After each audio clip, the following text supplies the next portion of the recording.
Welcome to Hurrdat Sports Live. Carried to center by Joel Armia. You can see it, the skill there through the legs for Demidov. Demidov has it. Demidov circles it front. Scores!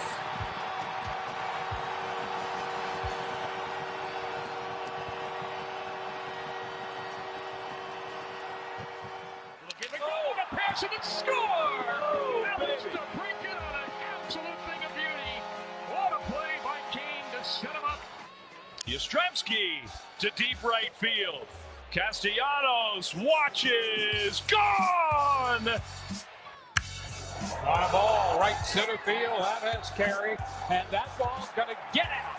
Home run to right center off the bat of Junior Caminero.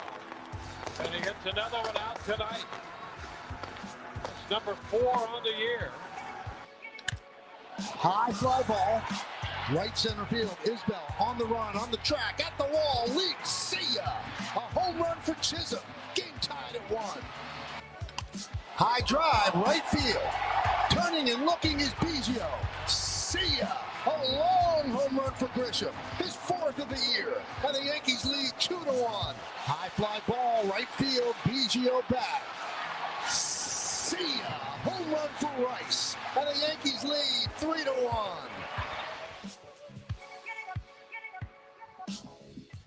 Good morning. Welcome into Hurrdat Sports Live, presented by Centrist Federal Credit Union. That's DB. I'm Ravi Lulla here at Hurrdat Sports Bar and Grill. What's up, DB? What a bunch of tomfoolery. Oh, just having a great morning so far. I don't understand, but that's okay. It's kind of sometimes, I don't know about your household, but sometimes when you can't clean up after yourselves at home, you certainly aren't going to clean up after yourself at somebody else's home. No, certainly not. Just be more considerate. Why would we do that? I don't know. It's not like everything we do is based off this little box back here that runs the internet. Heaven forbid it's the right thing to do. I mean, why would we even bother with that? That seems Do you silly. think they still teach people to leave it how you found it? Or do you just get the heck out of here? Do we need to, can we hire Coach Rhule to do like a seminar to be like, hey, let's leave it better than we found it? No, he's on one. We're going to leave him alone. We're going to leave him alone? Nah, yeah, he's on one. Well, good news, the TVs aren't working either. So I mean, his we'll fix it. I'm not gonna panic. I tell myself, it's a lot of foolishness out here. You got to be the rudder that straightens this ship out. Let everybody else be the wayward son. Like, who? Al Rudder? Is that a guy? Al Roker is. Al Roker. The guy with the real skinny neck and the loose skin because he lost all that weight. Oh, Paul Rudd. Did you say Al Leiter? Al Rudder. Oh. No, Al Leiter's a pitcher. Yeah, yes, he is. So is his son, Jack. Yeah. I wanted the Red Sox to draft him, but he didn't follow them. Really? Yeah. I liked him at Vandy. He was good. No, he's got good stuff. He's just not getting a lot of people out like I think they thought he would. Well, this was pre him being in the minors. I wanted them to draft him. Now I'm, No, I mean you're doing all right. He'll be fine. He'll be all right. I don't know if he's better than what you have. Yeah, I don't know. The pitching wasn't great yesterday. No, So, are you guys playing softball? We're gonna be all right. The team or the Red Sox? Because Hurrdat Sports is playing softball, and then the Red Sox were losing a softball game. Yeah, they also. were giving up dongs. Which, by the way, we might need your help on the softball team a little bit. Might need a little ringer in there. Yeah, I got you. I've been helping. You don't pitch, do you? Yeah. Oh, perfect. We need a pitcher. You don't want to waste me pitching, though, do you? Oh, but you have to throw strikes. I'll say. So I might be able to do it. I had to come in relief on Sunday. I'm going to ask a question for fear that you have no idea what I'm talking about. Probably. Are you playing U-Trip or what are you playing? The bats have to be U-Trip. Okay. That's a great question. So what are we, 8 foot, 10 foot? I don't know. We're in a rec league, so it's I'll pitch left-handed. Yeah, that's fine. I'm teaching Zoe to hit, and sometimes when I want her to see me, look at me, I'll not want to turn her around. Mm-hmm. So sometimes I'll just go left-handed. Yeah. And Sunday, she's like, "Why are you on the other side of the plate?" It's just easier for you to see where you are. You'll just do the same thing that I do. Did you pinch hit when you played? Switch hit, I mean? Yeah. Oh, okay. So you've got a background there. So she and I said, now this is gravy. You don't really need this right now. But the reason Daddy likes his hands like this is so I can turn the bat head over. Yeah, turn the. And so what does she do? Because she's a little mimic. She just walks around and she rolls her wrist over. I said, now you have to make sure you're behind the ball. Yeah. What does that mean? I said, hey, take a couple steps back. See where you're hitting that thing out in front? And now I'm telling you, she's like little Buddy Wackett. Okay. Yeah. I don't know if she can field worth a darn. She may come home with some missing teeth or a couple black eyes, but she'll be able to hit. I can tell you that. Well, listen, hitting gets you paid. Fielding doesn't. Yeah. I don't know. I mean, if you're Nebraska and you have 80 some odd home runs, and maybe need to field a little bit. I tell you what, if they get some help with a second pitcher, Nebraska can rake. Yeah. Yeah. They hit booms. So you do need more than one. Yeah. Although Jordy is a definite Conference Player of the Year candidate. Oh yeah, I would think so. I mean, because they're letting her hit too. Yeah. So she's raking a little bit. I mean, people forget in high school she was flipping sweet swinging. Yeah. And then it's like, golden arm. Just stay on the bump. It's like, maybe we just She's like, nah, I can hit this thing too. Maybe we just keep you over here. So yeah, we cannot call. I don't know. I would call Coach Rhule. We can wait till spring's over. I kind of want to though, because I don't think he's not really. They're not. I mean, he's clearly up, but it's Wednesday. What is today? Today's Tuesday. Oh no, they're they'll have availability and stuff today. So. Yeah, they're practicing. I'm over here tripping. Yeah, don't call me. Hey Shane, Coach is tripping. That's what I'm doing. Coach is tripping. That's what he said. They'll say Coach is tripping. Yeah, won't they, Mike? Oh, Mike apparently was a menace. He's tripping his way right out the building. You know what though? I'm a ride with Malone on this one. Okay. I just am. Like you know what you got when you hired him. Your team won a lot of games. Won a championship. And just because you weren't winning and it wore thin, we can still be friends. They'll say Coach is tripping. I don't think Crocky's going to be friends with him. How about Budenholzer getting fired? And after going 36-46, they say, yeah, I had a hard time establishing rapport with his players. Hello, friend. 82 games in, huh? That a boy. I mean, so many good coaches just get canned. So, okay, I was actually having this conversation about Budenholzer with. Why? Because me and my buddy are NBA nerds. So, do you have more than one buddy? Because I feel like you, or did you have a my buddy doll when you were little? Because you say my buddy a lot. Well, I try to give context. Because I mean, Evan was the OG. Yeah, Evan's my dude. But apparently, you have a lot of buddies. Well, so I don't know what to call. I mean, what do you just call him? My friend? You know what you guys shame me out of saying? What's that? My guy. Oh, I don't say that anymore. I didn't shame you out of my guy. So I mean, when I say you guys, I mean the royal we. the royal you. Yeah. That's I didn't do it. That's what I mean.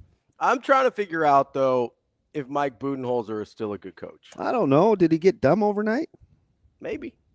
I don't know. I mean, maybe.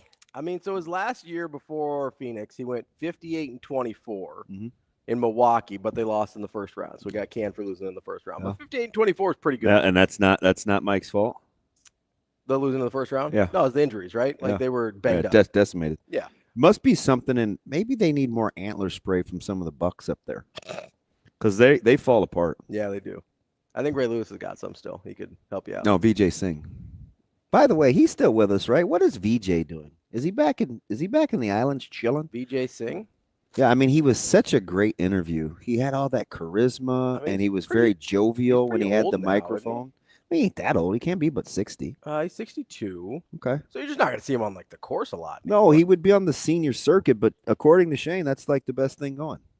He's like 30 years ago. Remember how he tried to sell us on that yesterday? I was like, what are you talking about, man? Cute. He's like, no, it's just more entertaining. Okay. Yeah, for who? Playing par threes?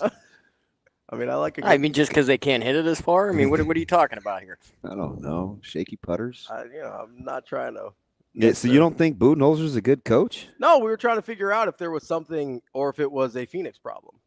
No, it's a Phoenix problem. Okay, well then. It's clearly a Phoenix problem. That's settled. Is Phoenix not under? I mean, I'm not trying to get young Jakob No, they've started. underachieved. Yeah. Dramatically. And now health has been an issue, so we better have that caveat because Jacob does not like nuanced conversations. But they were relatively healthy this year. Oh, they were okay. I mean, better than they had been. Well, I mean, would they have made a run with K Dizzle? I know you're a hater, but I'm not a hater. I just no. Hey, knowing is half the battle. G.I. Joe. You never watched G.I. Joe, did you? Nope, I didn't. Yeah. Well, just say it out loud. Say, I'm a bit of a hater. No. And then you could move forward. I'm a realist about who KD actually is. I love you. I love you realist people. Oh, man, he just keeps it real. No, man, he says what you agree with. That doesn't necessarily make it real. Yeah, except for no one agrees with me on KD. I'm out here all by myself. Oh, come on. All by myself. Don't tell me. Don't tell me. Don't wanna be. I know the song. I'm going to have to look it up. That is some whiny. Eric. Well, no. I think I was doing a different version. I think I know who you're talking about. It's not the Eric version. It's not the Eric Carmen. No. Very famous for other songs. This person. Paul McCartney. No. Billy Joel. Oh, I think this is a female version I was doing here. I don't know. Well, Celine Dion. I don't mess with her. Maybe you're doing the Eric Carmen version. I'm doing the Celine Dion. Is Eric Carmen a male? I would guess. I would guess. Well, From you just 80s. dropping Eric Carmen and you don't know? I mean, it's a guy singing it, so. I mean, this dude just can't answer the flipping question. What is so hard about just yes or no? Yes or no? That's a great question. I used to have a coworker and he used to burn his little bunda. Oh, R.I.P. Eric Carmen. That Shane would never answer the question. I mean, inflamed butt tissue. He would be so mad. Why? What is it? I mean, It's not the result that I'm. And he would like, would you just answer the question? I'm like, hey, bro, preparation H.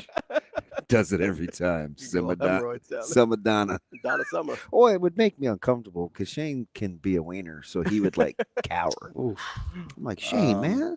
Stand up. Rock that Superman shirt you got on, man. See, that's where self-awareness turns in because he knows he doesn't answer the question. Yeah, he's evasive. You're just evasive. If it was me trying to figure it out, probably I'd be like, oh, geez. Yeah. He's kind of trying to bob and weave in the corner a little bit. How many people do you think wanted that hat that he was rocking the other day? Oh, the Nebraska with the flag hat? Yes. Probably a lot. Yeah. Pretty cool hat. You want to get an NIL budget? Put those bad boys online. Yeah. Oh, yeah. Honestly, if they'll sell 3,000 this morning. If they put a lot of the stuff that he wears, like a lot of the team issue stuff, like they'd make a lot of money. That'd be nice. I could stop asking for it. Hey guys, could I please? Yeah. I got to space it out. That's your guy though. Yeah, I don't ask him for anything though. No, but he's good to you. Yeah, for sure. Yeah. It's all right. For sure. That's my dude. No, it's I do think it's a Phoenix problem. And here's the other thing. This isn't even a KD thing. I think Bradley Beal may give the fewest Fs of anyone in the NBA. So he's got some company. He's in the conversation. He's got some company. Okay, who we got? There's a Ball brother out there in Charlotte who LaMelo is in the same boat. 0 Fs given. I think Zach LaVine is in that discussion. Oh, yeah, probably. There's a very famous, or I should say very infamous player down there in Houston that gives very few. Okay. He's your favorite. You're a big Dylan Brooks guy. Oh, I think he gives way too many Fs. Oh, 0. I mean, he's borderline reckless. Oh, he is reckless, but I can't. I mean, you can't have 52 technicals and really be caring a lot. Well, it depends on what you care about. Being a menace. Well, he does care about being a menace. By the way, that was on the other day, but I didn't have the heart to tell you because it was like 4:40 on Sunday morning. Yeah, I wasn't going to wake up for that. And how many times has your YouTube television ever been on BET? Why? What's so funny? I'm just asking. Why didn't you text me? I woke up at 4:43. I could have watched that. Well, how many times has your YouTube? I hit a chord. I was unprepared for that question. Yeah, and you're gonna be like, never. So occasionally they play some movies. And I'm trying to remember, like, how many times has your YouTube channel ever been on BET? I don't Never, ever, ever. I don't want Now, to. I know his isn't. No disrespect, JB. You're my dude. Shout out John Bishop. I don't want to say 0 because I'm pretty sure I've like caught a movie on there. Yeah, but and plus you don't want to box yourself into an absolute. But it's like I can definitely count it on one hand. Yeah, I'm not surprised. And But I anyway, bet- it was on BET, and by the time I would have YouTube shown TV you since, where like, it was on 2017. on the YouTube, it'd have been over. I think they played Bad Boy 2 on there more than once, so and I'm sure I've caught it. And I knew I had a thing, but I forgot how many different looks Jada Pinkett has gone through. Oh yeah, yeah. And now I would feel so stuck. That's why you don't marry your childhood sweethearts. Because she would have, we'd have been out. Swinging a miss. She's cray-cray. Yeah, I'm not a big Jada fan these days. She used to be amazing grace. I just don't like how she's. I mean, I'm sure part of this is on Will, but I'm a big Will Smith guy. I don't think she's been the. Now, I think Will's been weird his whole life. I think you're letting Will off the hook too. Okay, fair. You just all of a sudden. I like him though. I mean, people can get turned, and I don't mean like turned. That's different. Anybody. Like turned up? Yeah. Okay. You hit the club, man. It's T-U-R-N-T? Yeah. Turned? But I don't think Will's. You think Big Willie Styles been strange his whole life? Yep. Listen, that's fine. I have a blind spot for Will. I've always enjoyed Will Smith's work. That's interesting. I've like Fresh Prince, like Millennium, like back in the like who? The album Millennium, and he's got a new album coming out. No, I don't know if I'm gonna ride with that. No, you might. What in the world is he doing making music? Big Willie style. Like I was the only person in the world to like Wild Wild West. Terrible movie, but I liked it. Wild West. Wild Wild West. Was he a robotic cowboy? Yeah. Oh, he's a cowboy on like a robotic thing. Yeah, yeah. Okay. I've got an inkling. It's a pretty bad movie. He passed on The Matrix to do it, so that was probably a bad choice. Oh, who would he have been in The Matrix? He was supposed to be Neo. Yeah, that wouldn't have worked. I don't think so either, but going with Wild Wild West was definitely Although not the he right pulled choice. off iRobot. Is that similar? He did iRobot, and I think between I Am Legend and iRobot, he could have found it. Hey, listen, two really good slept-on movies. There's like I Am Legend is fantastic. Outside of the greatest dog in the world dying. Yeah, that was rough. Also, did they have to make it so? Couldn't you just kill the dog as opposed to just letting him go bad? Well, he did kill him. That's after he went bad. That's I why it was so understand. I didn't need to emotional. see the dog suffering. Yeah, I didn't. You don't zombify the dog. Yeah, it was not great. Which, by the way, I started The Last of Us. Oh yeah. My man Dan DK was like, "Hey, I think it's pretty good." Although he kept himself safe. He's like, "It works for me." Yeah. And I was like, "I'm not a big Pascal guy." Oh really? No. Didn't like him in Gladiator 2? He sucked. He was such a gump. I'm like, buck up, Buttercup. Like, why are you being such a chump? But then Denzel turned out to be a turd too. Yeah. And it was your Indian friend that saved the day. Ravi, baby. Woo. He was. Yeah. I was disappointed in that movie though. It was okay. Yeah. I was predisposed to like it though. To tell. Well, I really love Gladiator. So if it was anything north of like total dog crap, I was gonna like it. Dog crap. Yeah. If you only got 2 catalogs for the rest of your life, what actor are you picking? Ooh. That's really tough actually. So there was a time where Will Smith was definitely the answer. That's a shame. I don't even It's think not you should, now. I don't even think you should sit up there if that's the first thing that comes to mind. Well, no, because we were talking about him. There was a time probably 15 years ago where Will Smith would have been my answer. Like We Are the World? Here comes we a are time the people. when you heed a certain call. So by the way, he's awful on American Idol. I sort of think of these things more in terms of directors than actors, but if I don't know enough about the directors. So if I have to go actors, I'll be honest, like Cillian Murphy is in a ton of stuff that I love. A lot of times he's a bit player in it. Like he does a lot. I worry that you would not watch TV very long. It gets heavy. A lot of stuff gets heavy. You know, you're Mr. Feelgood. I do love so much stuff that he's in though. Like it's kind of remarkable. I'm trying to think who else. You can get their skits too. Their skits? Yeah. So like, let's say, like Shane would probably say Chris Farley. Oh, so you could watch some So like Saturday Night Live. SNL, Yeah. Okay. So I might go. This is so weird. I made that up, Shane. I don't even know if you like Chris Farley. I do like Chris. I would go Adam Sandler over Chris Farley just because he's got more. Chris Farley would give you a fairly decent. Yes, Sandler would give you a lot of Although leeway. the last 5-6 years you'd be miserable. I think I go for it. It's like 10. It's a while, man. He's been doing that Netflix cash and checks for a while. I'm going with Denzel. He's in there. Denzel's a good one.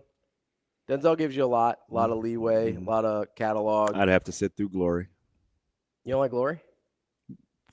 Did that have a lot of redeeming qualities for you?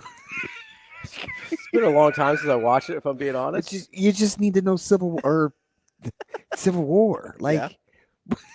I'm aware of the conflict. Not a lot of feel good moments. No.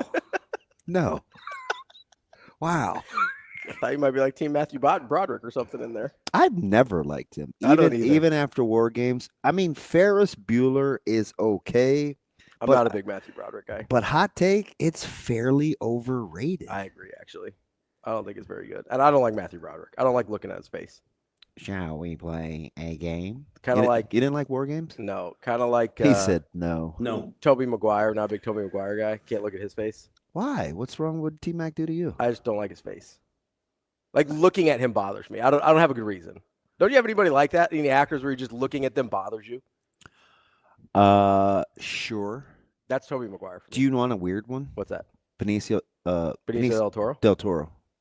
Is it his eyes? He just looks like he's... asleep? No, like he's possessed. Yeah, he does look a little crazy. He's got some crazy ass to him. Like, I feel like he'd want to do something bad to me. He probably does. I've never met the dude. I know. It's what happens when you're around me a lot. You just gotta kill that guy. No, it's a Benicio problem, not you problem. That's encouraging. Yeah. You want to go back to the catalog question so I get back to my... By the way, I would go Clint Eastwood and Eddie Murphy. Oh, Clint Eastwood is a great pull. And I know we've had this conversation before where he's not necessarily the greatest actor, but he has a large catalog, and if I had to only have two people... I'm kind of... Do I get Clint Eastwood's directed movie? Has Clint's directed movies he hasn't been in, too? I think so. He's directed a lot of movies. Wow, do I get his... Clint might be a good pull, Shane. That is a good pull. I did not have any non-minorities on my board. You can watch his movies over and over. So who was the other one besides Denzel? Because you said you didn't have any other non-minorities besides Clint. I'm thinking. Oh, okay. Not Will Smith? No. No. That sounded kind of whiny, didn't it? No. Oh, okay, I don't need to read. No. I don't need a replay. I know how it sounded. No. Let's strike that from the record. It's kind of wienery. You sound like Shane over there. No. Duval. Yeah, let's not talk. All right. Oh, I know. You going Morgan? He's in the hunt. He's in the conversation. Yep. But Shane's got a good pull with Bent Clint. Should I take one of my other favorites? Would you take Pacino or De Niro? So I was thinking about Pacino. I think De Niro's in more movies I like though. And here's the other thing. So this is what I was struggling with. Apparently a lot. Where are you going to start? A lot. I mean, we're starting with blood sugars apparently this morning. My God. Yeah, that thing is lighting up like a Christmas tree. Cool. I feel bad. Why? Is there something I could do? No, we're just out here. That's where the magic happens. I'm just telling you, man. If you hit you hit the floor, you're in trouble because I am not doing the whole. No, just call 911. That's all. I'll try to get you by. So you gotta do anything else. Listen, I took my CPR. Hey, check the scene. Clear. Probably don't Clear. need CPR. What you probably need to do, in all honesty, if I ever pass out on you, find some sugar and just get it in my gums. So does that really work? That's the only shot you got until the. I know they do that on the movies where they'll there's a random dirty sucker and they'll see it on there go. And all of a sudden it's like they're the Undertaker. It's not gonna work like that. I'm not doing it like Tyson Fury coming up after Deontay Wilder puts him to bed.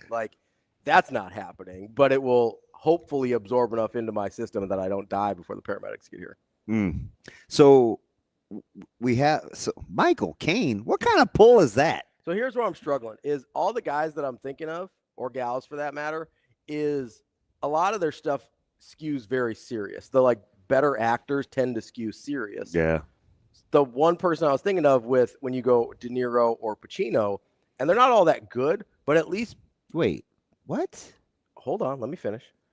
At least De Niro goes lighter sometimes, and those movies aren't that good. Like what? Meet the Fockers? Yeah, like Meet the Parents, Meet the Fockers. Like there's the Intern or something with Anne Hathaway, where he's like an old retired guy that takes an internship. Out on Anne Hathaway. It's not a bad movie, but he goes a little lighter sometimes, so I could mix it up a little bit.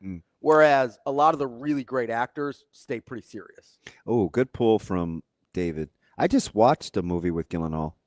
Oh, Jake? Have you ever seen Presumed Innocent? No, he's a good actor. Yeah, I mean the movie was heavy. He goes pretty serious. He stays pretty heavy though. It was pretty heavy. What are you doing with Tom Hanks? Probably going to pass because he gives you a little bit of range in terms of serious or I mean, comedic. Forrest is a keeper. Philadelphia got a little, but Denzel's in there, so I could still, you can still watch it with Denzel. I can still watch it. I don't think Hanks makes the cut. He's not. I'm not sitting through. I mean, Castaway isn't a movie I'm going to watch twice. Yeah, that's fair. I'm trying to think of movies. Philadelphia is not a movie I would watch twice. No. League of Their Own. No. Apollo 13. That's a good movie. Hit it and quit it. Certainly not watching Apollo 13 twice. That's a good movie though. You get that. Oh, you get Toy Story. That was on yesterday. If you're trying to help Zoe out. No, I don't. There's a lot of really good need movies. Any more Woodies in my life? I'm good. Good to know. There's a lot of He's a doll. There's a lot of really good movies I probably wouldn't watch more than once. Get your mind out of the gutter. Oh, I thought you meant like Harrelson. Didn't need any more Woody Harrelson. His catalog would not make the cut. No, it doesn't. So Hanks just has a little range. That's why I brought Hanks. Yeah, he's got range. It gives you a little lighter, gives you some animated. I like Catch Me If You Can. I'd watch that more than once. Oh, KP. Who is sitting through Saving Private Ryan twice? I have watched it more than once, but I'm not going back for it.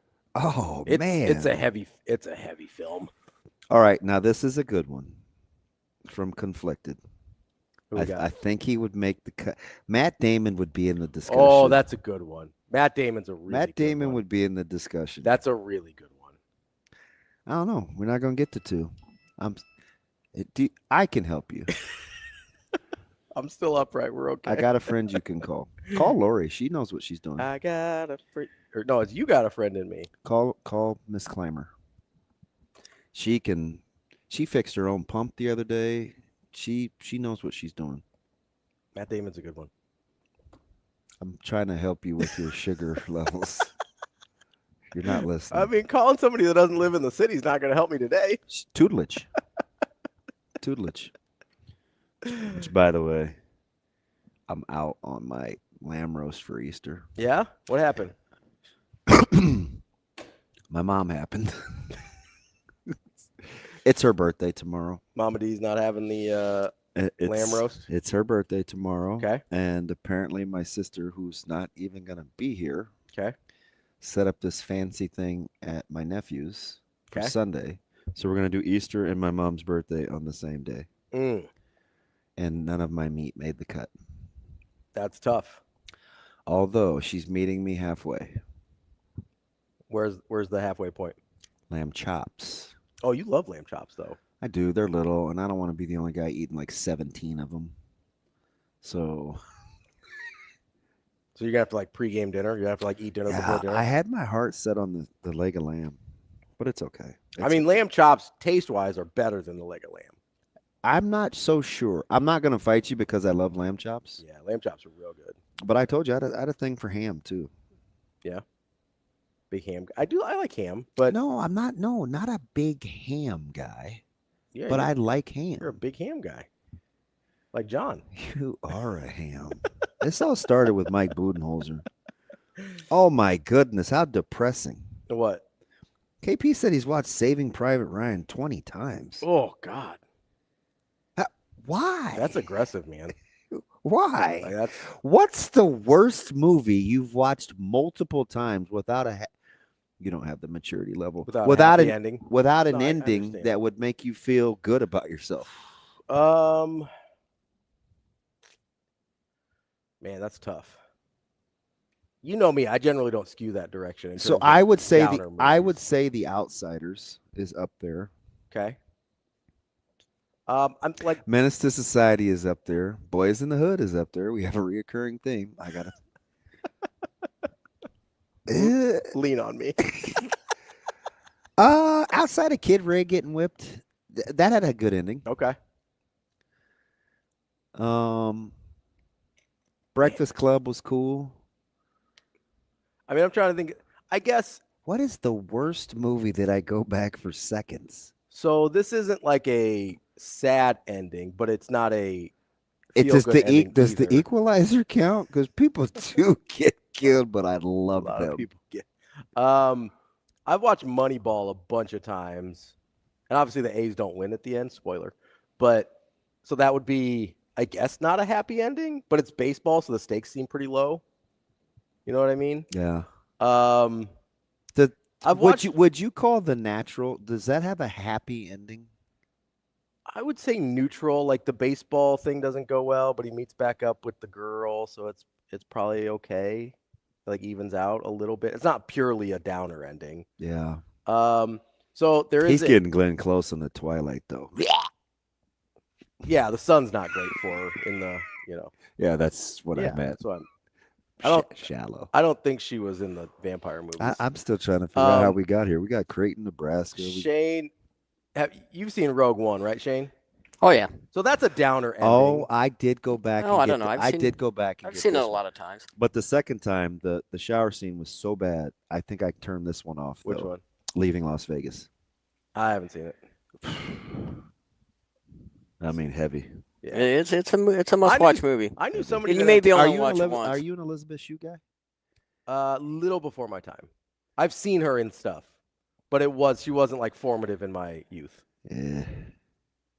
Yeah.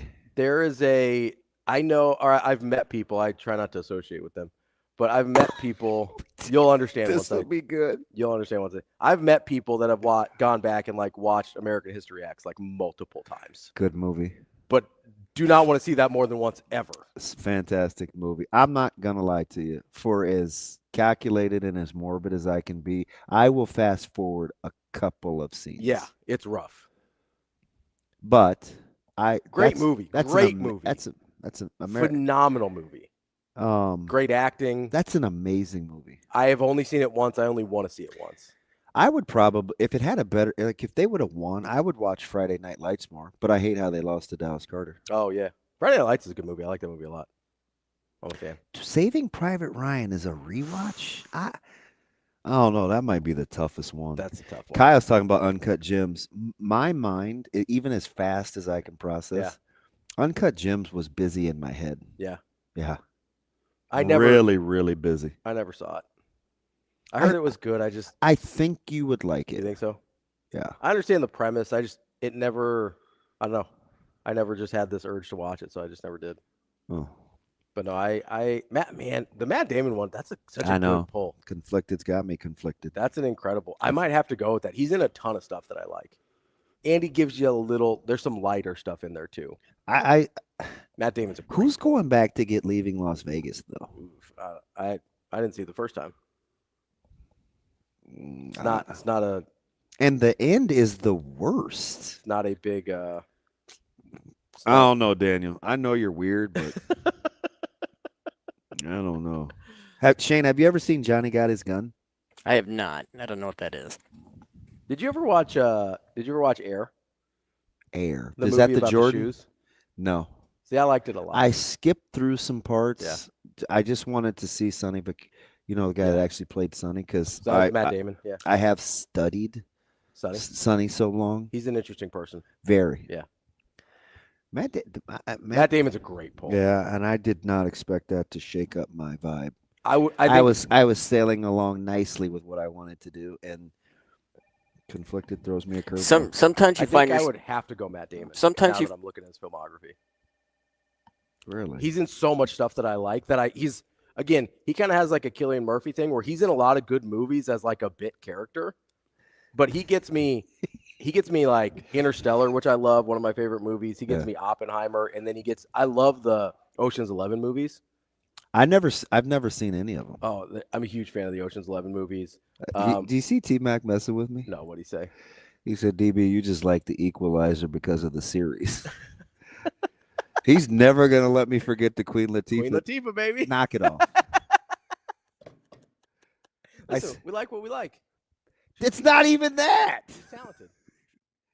I said somebody you wouldn't be rushing to tell your friends about.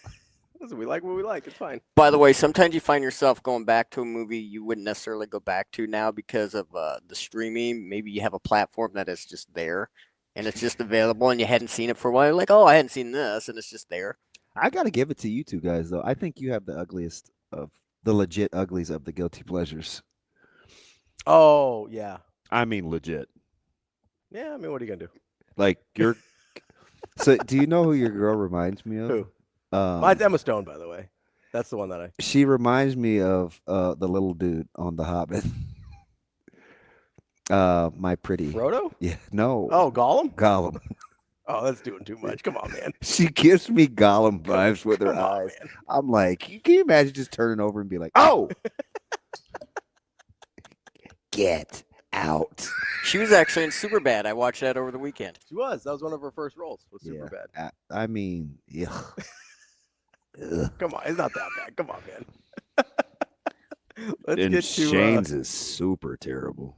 I almost made a terrible joke. Yeah, but let's get to Asian Wyatt. He wants to give. But that's what you wanted, though. No, it actually fits the criteria. Yes. Let's get to Asian Wyatt. He's got something on the movies here. Wyatt, what's going on, bud? Shane, can we punch him up? Ravi, was it? Hi, Wyatt. What's up, Wyatt? Hey, Ravi, what was your terrible joke about? I'm gonna pass on this one. Why are you trying to goad him into treating me bad? Oh no, it was about Wyatt. Oh. That was my instinct, but you know. Oh, your read was good. Your read was trying good. to stay on the air today, Wyatt. I mean, behind the scenes, I'll give you a pass because you know we're basically cousins, so it's all right. Probably like third cousins, different parts of Asia, but that's okay. Yeah. At least we're on the same continent. We're on the same subcontinent. We're probably related at some point. It's not like you're Russian and claiming you're Asian. So. Wow. You're very quietly inappropriate, Wyatt. I kind of like it. Very unassuming. I never did my leg over the edge. So. Not like this, dude. What do you got? I've got a call for Robin Williams. Does Robin Williams catalog? I thought about him because he's got range too. You get some funny, you get some. But Robin Williams is actually a good one. It is a good pull. I probably not for me, but go ahead, Wyatt. Who you got? Strike me as a big Mrs. Doubtfire guy. Oh. I was when I was a kid. Well, Yesterday. Well, I got two movies for different categories. Well, first of all, I think I know what Severe's favorite movie with a bad ending would be. I bet that would probably Roots? be There Will Be Blood. You know what? Okay. I cannot. So, do you know this is a hot take, and I apologize. I shouldn't even put myself out there, but I think Daniel Day-Lewis he gets on my nerves. I think he's doing too much. He gets on my. I can't. I think he's okay. I think he's wildly overrated. He is doing too much all the time. Is that a hot take? Why? I drink your milkshake. Like, chill, man. Like, relax. Did you see him in what was the Hooligans one? He was driving me up the wall. Is that Last Mohicans? No. Hooligans? Gangs in New York. Thank you. Oh, Gangs yeah. in New York. Dude, good pull. Doing way too much. I'm like, I this need dude my is guy to just chill. Weird. He was fine in like Lincoln because he was like more subdued and he was playing a historical character. But Daniel Day-Lewis is doing too much. Yeah, I'm out. I didn't sit through that. He does love that movie, though. What do you got? What's the worst movie you would go back and rewatch, Wyatt? The worst movie with a bad ending, I would probably be AI, because that thing is a good movie, but man, it has like 3 different sad endings at the end. AI. Did you know that Linda McMahon thinks that AI is like the steak sauce? A1. She called it A1. It had to be the most troubling moment for the Secretary of Education ever. And these kids, these young people, K through first, they're learning A1. What? Yeah, that's not the most comforting thing when I got two little ones coming up here soon. So, hey, but anyway, it's always homeschooling. Just let him come to the show every morning, and DB and I will educate. He said anyway. All right, sorry, Wyatt. The floor is yours. I would trust you, Ravi, since we're you can help them with their spelling. It'll be good. That's true. That is my wheelhouse. I figured they got the math at home, right? So I'll help with the spelling. Yeah, because I was fantastic at that. Just breaking stereotypes here. Wow, so inappropriate. I got spelling and computers. No, we can share computers. We're good there. Okay, perfect. We share the IT department. Damn. If they need like hotel management, I got them covered. Oh man. We both got convenience stores. That's true. Different varieties. They'd be pretty well rounded that way. I know. I'm not prepared to say what I think DB would. Although, if we're staying on this movie theme, I'll much pick Ravi's store than yours, Wyatt, because something always bad happens when I go to your stores. We're long past the LA riots, man. Oh, you almost killed him, Wyatt. You almost killed him. Oh, okay. Oh, not that isn't the exact scene in Menace to Society. Oh. Anyway, my other movie that it was a great movie, but with the bad ending I will never watch again would be $1 Million Baby. Good pull. Oh yeah, fantastic. Yeah. Hey, great pull. Yeah, that's a good one. And I like both. She's fantastic, and I'm a big Clint guy. That's just whose catalog you taking, Wyatt? Catalog for I missed that part. If you only get a couple of actors' catalogs, if you had to watch television the rest of your life, who do you get? And you get their skits too, if it's a comedian. TV, movies, skits, stand up, the whole thing, whatever you want. Oh man, I know. Robin Williams, that's a good one. Yeah, Robin Williams is a good pull. Somebody brought up Brad Pitt, and there's a lot of Brad Pitt movies I like a lot. You can keep keep your Benjamin Button. I've watched that movie more than once. This is a good question for Ramon to come back on and take care of. All right, we'll get him. You think on it, Wyatt. Let us know. All right, buddy. You take care, guys. You got it. We're only 45 minutes into one of the funniest opens ever. That's fine. Nothing good happens in his stores. Yeah, you gotta watch out. Keep your head on a swivel. I don't get it. Is it like just for certain people that good things don't happen in there? Or? Correct. Okay, I just make sure. It's like I could go. Yeah, can't we all just get along? I just want to make sure. Brad Pitt probably doesn't get there for me, but he's close. Getting a lot of run for Robin Williams. Matt Damon is definitely on my list, though. Whoever gave us Matt Damon, you're doing the Lord's work. Good work, guys. Amazing, Daniel. Why am I not surprised? Love Brad Pitt's movies. Never seen Benjamin Button, though. Don't waste your time. I like Benjamin Button. I don't think it's that bad. Guy ages backwards. Spoiler alert. I think I've seen it twice, if I'm being honest with you. That's DB. I'm Ravi Lulla. We might set up the show at some point. Well, I don't know. We'll figure it out. We'll have more Hurrdat Sports Live coming up next.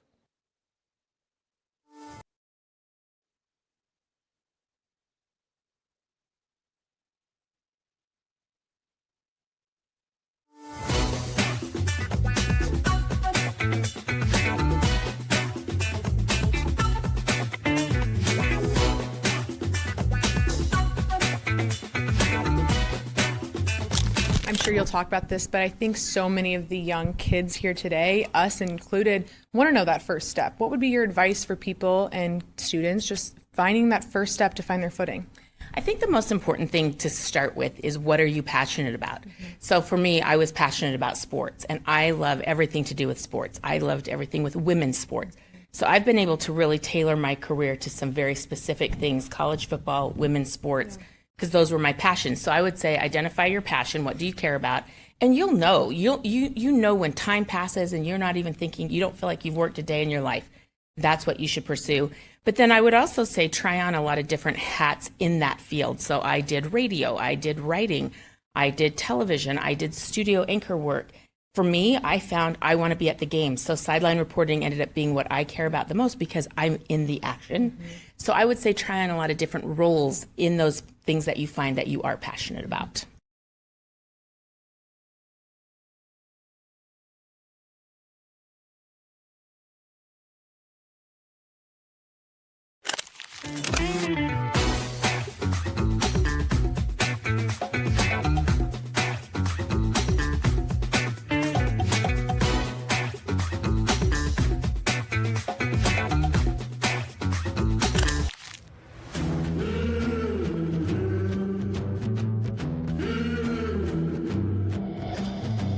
The Mizuno and Oklahoma State softball story is a story of growth and success. After getting to visit the team this fall and watching practice and talking with Coach G, I am confident in this team this year. The best you is really dang good. I mean, it's really good, okay? So just be that. No more, no less. Lightning in my fingers, and I'm nice on my feet. Heavyweight big swinger, got you saying double while they're counting to three. Mizuno and Oklahoma State softball are built for big moments. Brace yourself.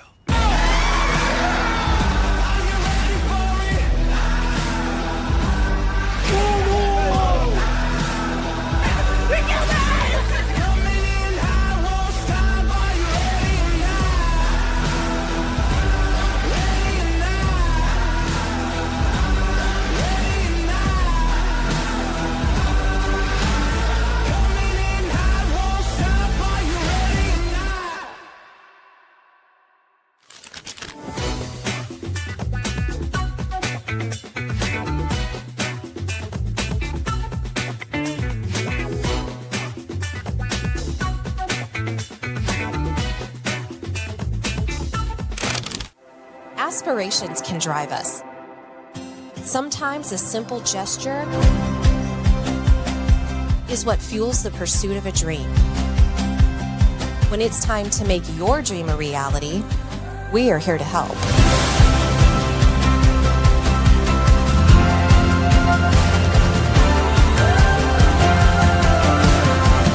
Centris Federal Credit Union. We are where you are.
You're listening to Hurrdat Sports Live.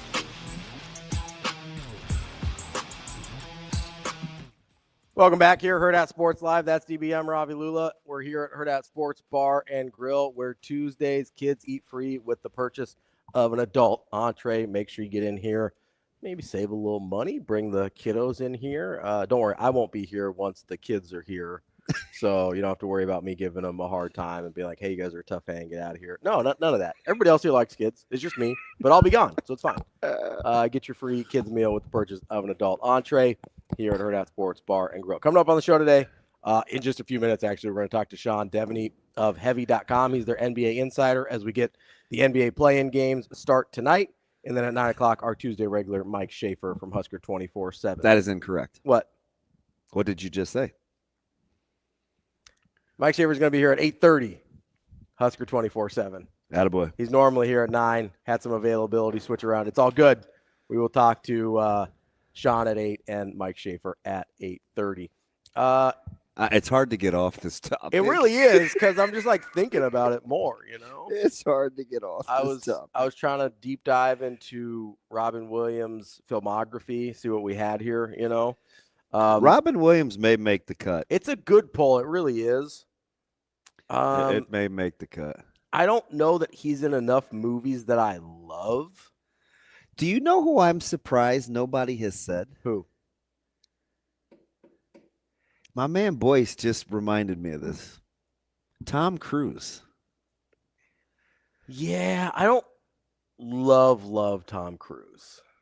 You get a ton of movies. You do. And there's some movies I really like. I'm kind of surprised. I am surprised that nobody brought him up. I know why I didn't bring him up. He's not my favorite. I would get The Outsiders. I get Reacher.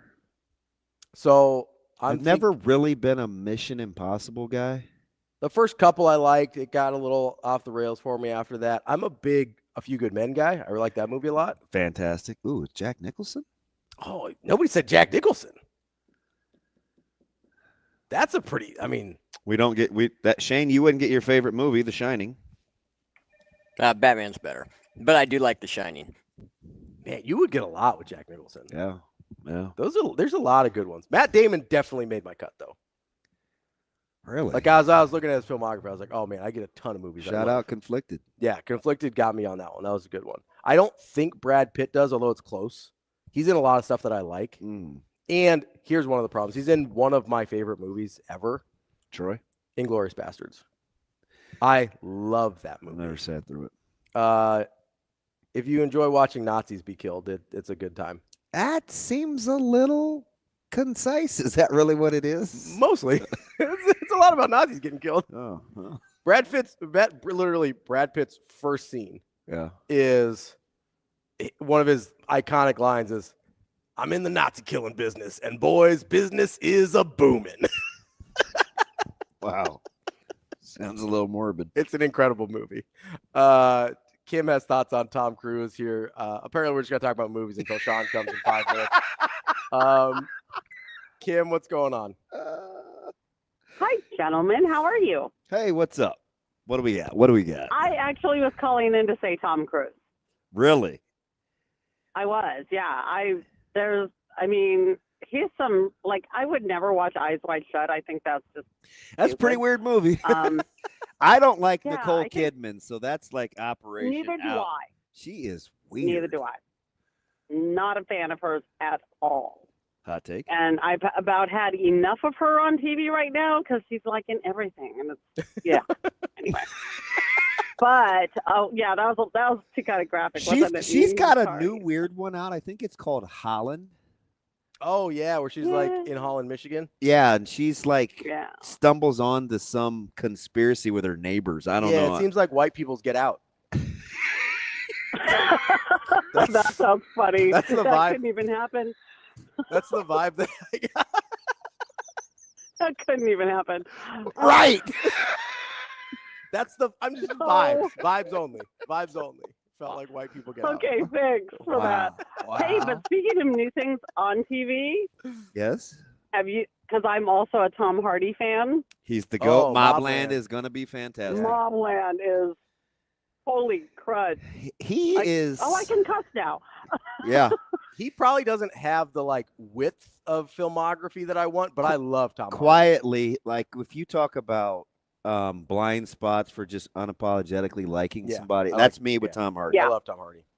Yeah. And, I will say, though, that we did have to turn the subtitles on.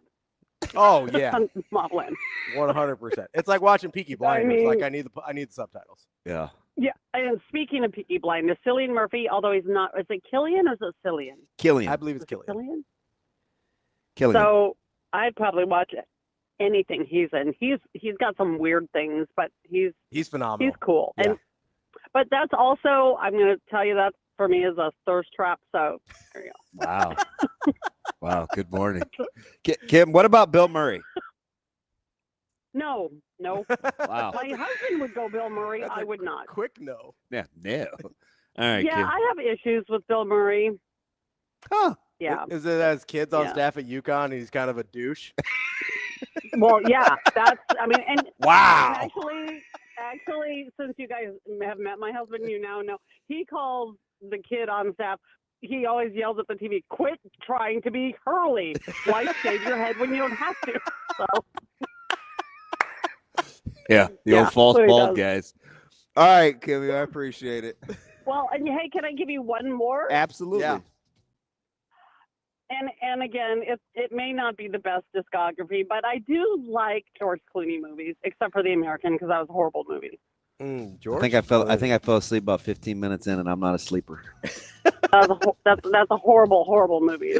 But You're American. that could also be a thirst trap too. I So would say sorry about that. Kim here for her all-time catalogs being thirst traps. Kim, appreciate it as always. We'll talk to you later. What in the world is going on? I don't know. We're going to talk basketball apparently coming up next. Sean Deveney from Heavy.com. We'll be back at Hurrdat Sports Live.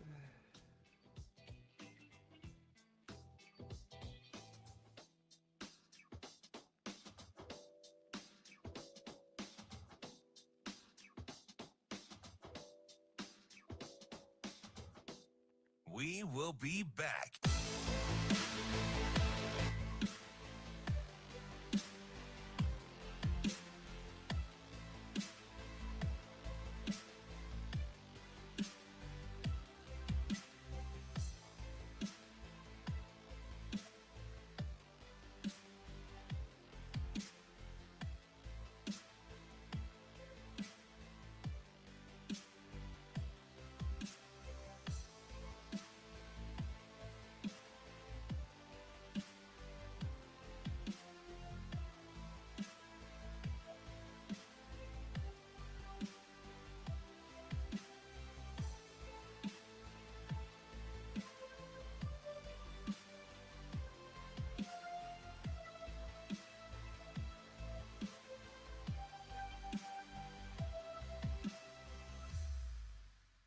We will be back.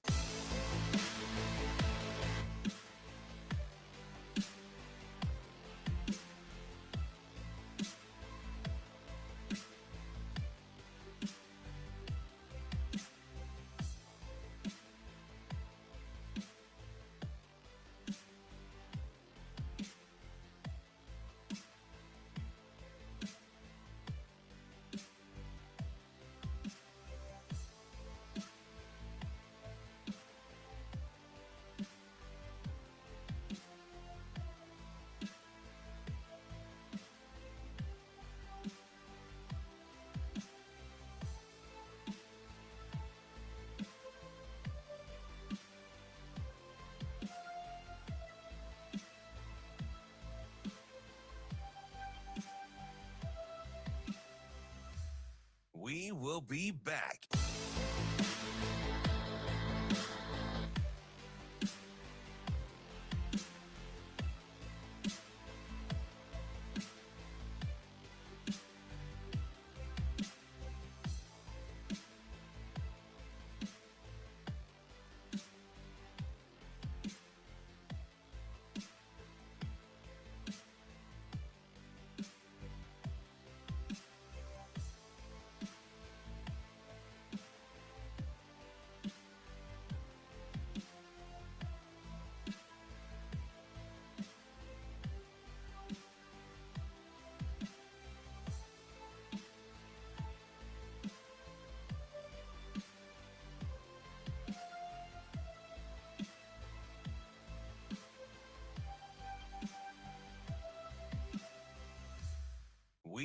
be back.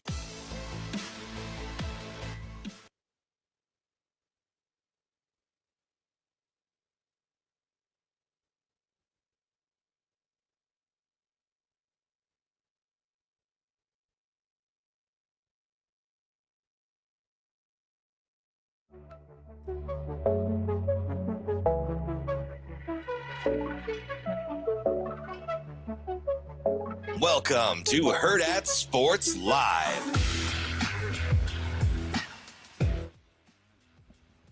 Welcome back, Hurrdat Sports Live, presented by Centris Federal Credit Union. That's DB. I'm Ravi Lulla here at Hurrdat Sports Bar and Grill. We are joined now by Sean Deveney. He is the NBA insider for Heavy.com. Sean, how are you this morning?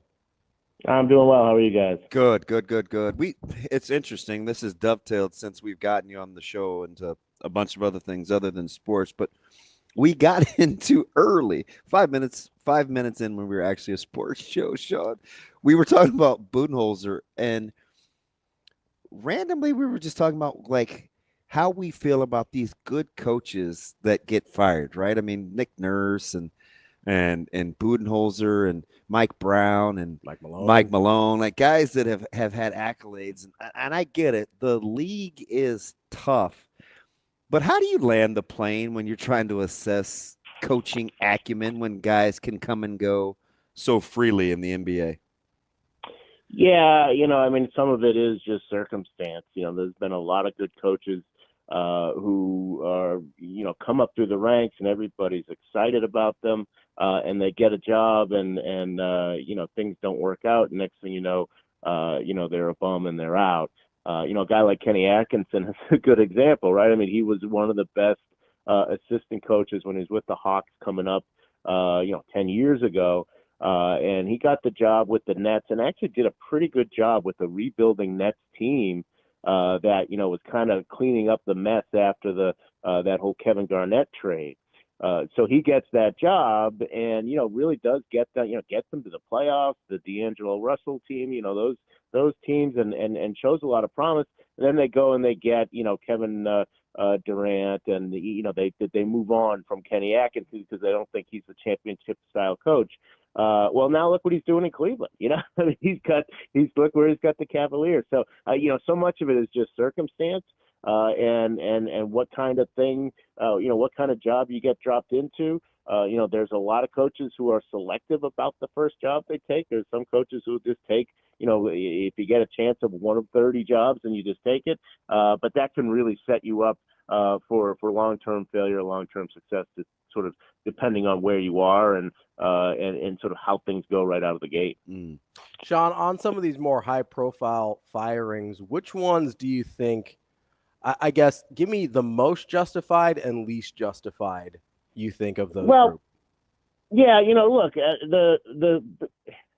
so Taylor Jenkins with Memphis probably should have been fired like in December or so. It was clear that what he was trying to do, he was trying to change that offense, make it less reliant on Ja Morant, so they get to the playoffs, they have a better chance of survival, which is a good idea. I mean, it's a good plan. The problem is that Ja Morant was not on board with having less Ja Morant. So that was one where it was clear that wasn't working out. They probably should have made that firing a while ago. Mike Malone, on the other hand, it was clear that after 10 years there, his voice had kind of worn out, and it was probably time for a change. You don't do it 3 days before the playoffs. So you just don't do that out of respect for him, for one thing, for the fact that he's the franchise's winningest coach in history, and the fact that he brought the only championship to that. You don't do that. That's an embarrassing way to approach that. But at the same time, I would, if they had done it in the offseason, that would have been perfectly justifiable. The Budenholzer thing, again, like you could justify that too, because it just wasn't working. I mean, it's clear that wasn't necessarily his fault, but this needs to be a team that rebuilds, and they need a rebuilding coach, and that's not him. So, with all three of those guys, at least, you can make a pretty good case. I think the thing that you'd argue with in all three cases is the way it was handled and the timing of when it was done and all that sort of thing. Budenholzer is probably the most traditional one, so I'd say that's probably the most justifiable one. But, if any of those three guys had gotten fired here in the offseason, I don't think anybody'd be surprised. It's such an interesting conversation in this era of player empowerment, and we've seen it in college athletics. NFL coaches are often connected to their quarterback. We've seen NBA coaches connected to their best player. A couple guys that always seem to be able to rise above it, though. One relatively new. Let me know if he belongs in this category. I always think Spoelstra, right? Spoelstra has Riley. Yeah. Stars have come and gone. That's Spoelstra. But a guy that gives me similar vibes, I just don't know about the infrastructure of the front office as much, is Mazzulla, where I look at Boston, I listen to his interviews, I watch how he plays, I watch how coaches. He's seemingly unflappable. Is he moving into that category of guys that it's his fingerprints and not Tatum, not Brown, or are we still a little premature? Yeah, I think with him, as long as Brad Stevens is in the front office, then Mazzulla is going to be the coach. That's going to be the guy that Brad wants. When they went through the whole thing with Ime Udoka, they go from Brad Stevens to Ime Udoka. They went through that whole thing. Mazzulla was the only guy that Brad Stevens was like, hey, we got to keep this guy around. And then when they go to the stuff that happened with Ime Udoka and where he gets removed from the Celtics job, Brad Stevens went right to him. So there is something, no question that he plays the way that Brad Stevens wants to play. Brad Stevens isn't coaching anymore, of course, but he's sort of an extension of what Brad Stevens wants to do, and you really see those two really in lockstep in terms of how they approach of how they use the personnel. So I think that he does have that, but I do think it's definitely tied to Brad Stevens being there. Now there's going to be a change of ownership. We'll see what happens if that affects Stevens' job. Obviously, he's done a great job. There's no argument with the way he's built that team, but ownership might come in and have some different ideas, and maybe things fall apart a little bit there. That would be the only way I could see that partnership starting to flag a little bit. Sean, coaches not the only ones getting on the chopping block recently. Calvin Booth also lost his job in Denver, and then the Pelicans fired David Griffin yesterday as well. Where did it go wrong with Griffin? Because I know for a while we looked at him as a pretty bright GM, made some good moves.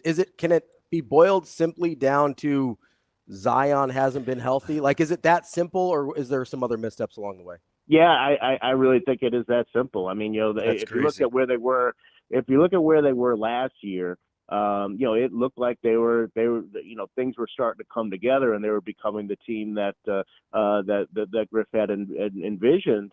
But it was something where you've got basically all your eggs in one basket, and that guy has just never been healthy. He's just never been completely healthy, for an extended period of time. And as long as that's going to be the case, it's going to be tough to, it's sort of like in a lesser context, it's a little bit like where the Sixers are, where you're built around Joel Embiid, and you just don't know if he's going to be there year in and year out. At least the Sixers got a lot more out of the career of Joel Embiid at this point than the Pelicans did. So yeah, I mean, it's like I said, look at where they were last year. They were really a dangerous up and coming team.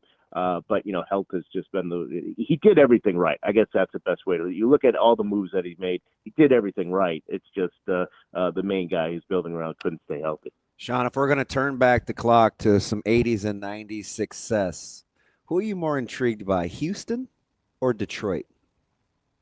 Well, both of them have some similarities in terms of how they play. Their toughness, for one. Yeah, they're young teams that you're going to get some elbows. You're going to get kicked in the shins, and I like that. I like that in today's NBA. We don't see that enough. But the Rockets have been building to this, and I think they have the higher ceiling. I think they have the most long-term success. But I'm really fascinated by the way that the Pistons were able to turn this around as quickly as they did. Obviously, Cade Cunningham being healthy has been a huge part of that. But pretty much the same pieces. They changed the coach, JP Bickerstaff, who got fired from Cleveland, but lands in Detroit and is able to kind of reconstruct this team and to play a style of basketball that is very, very entertaining. That it's just been such a such a moribund franchise for the last few years. To see them playing the way they are, to see them, if I'm the Knicks playing them in the playoffs, I'm pretty afraid. This is not a matchup that is going to be an easy one for the Knicks here in the first round. That is as good as Houston has been. And like I say, I think they have probably the better long-term outlook. I just the speed with which things turned around for the Pistons has really been pretty crazy. Interesting. Jabari Smith appears to have another offensive floor that he can reach on his elevator. Are you encouraged, surprised, to the good or to the bad, that we knew he could shoot it coming out? Do you like the way his game is evolving? Yeah, Jabari Smith. I guess no would be the short answer. Is that he showed some aspects, I think, a couple of years ago, what made you think that okay, this is a guy who's going to be a long-term star. Yep. If you remember when he was coming out, there was a lot of talk about whether he'd be number one or Apollo, and Smith, it just really hasn't. And what's happened in Houston actually is that they've kind of moved on without him. They kind of have other guys who they don't necessarily need Jabari Smith, and that might not be a bad thing for him and his development. Maybe he wasn't quite ready to be the franchise centerpiece, but with Şengün and with Jalen Green, they've got other guys now, and of course the veterans that they've got there, to where they don't necessarily need him to be a 20-point per game scorer, and maybe that'll be good for him finding what he is in the NBA without the pressure of having to be the main guy. But for a little while there, it did look like, okay, this is he's got a little bit of inside out to his game.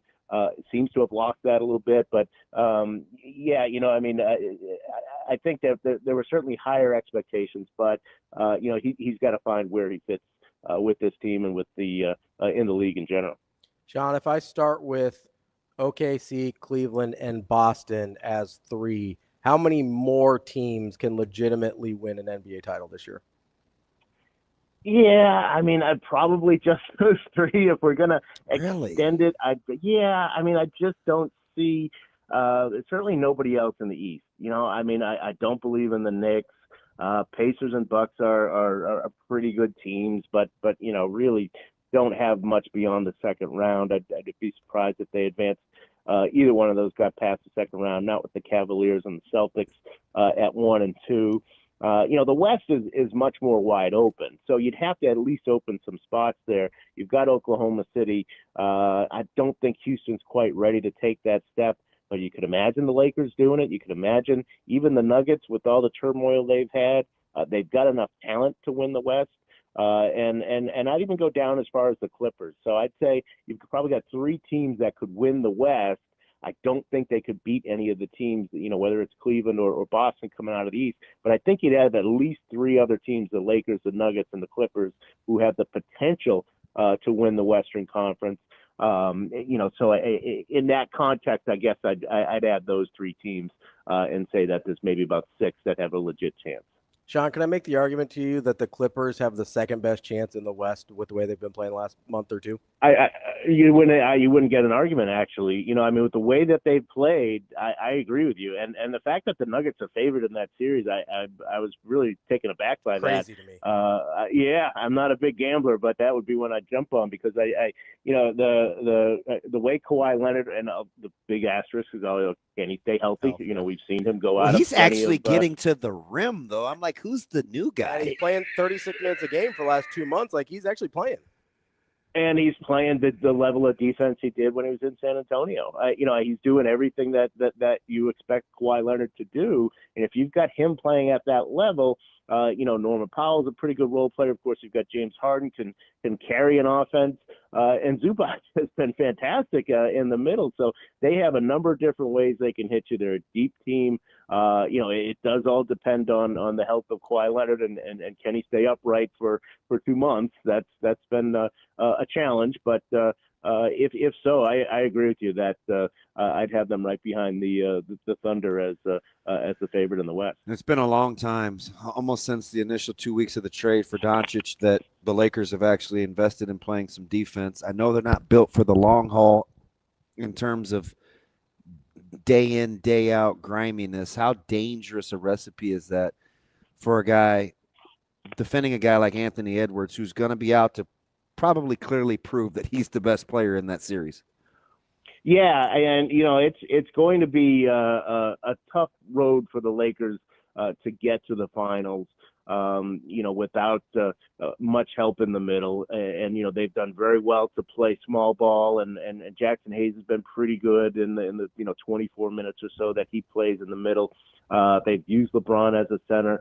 They've been able to take what should be a disadvantage and really play it to their advantage here in the regular season. I don't know how well that carries off into the playoffs when you're able to really pick at matchups over a 7-game series.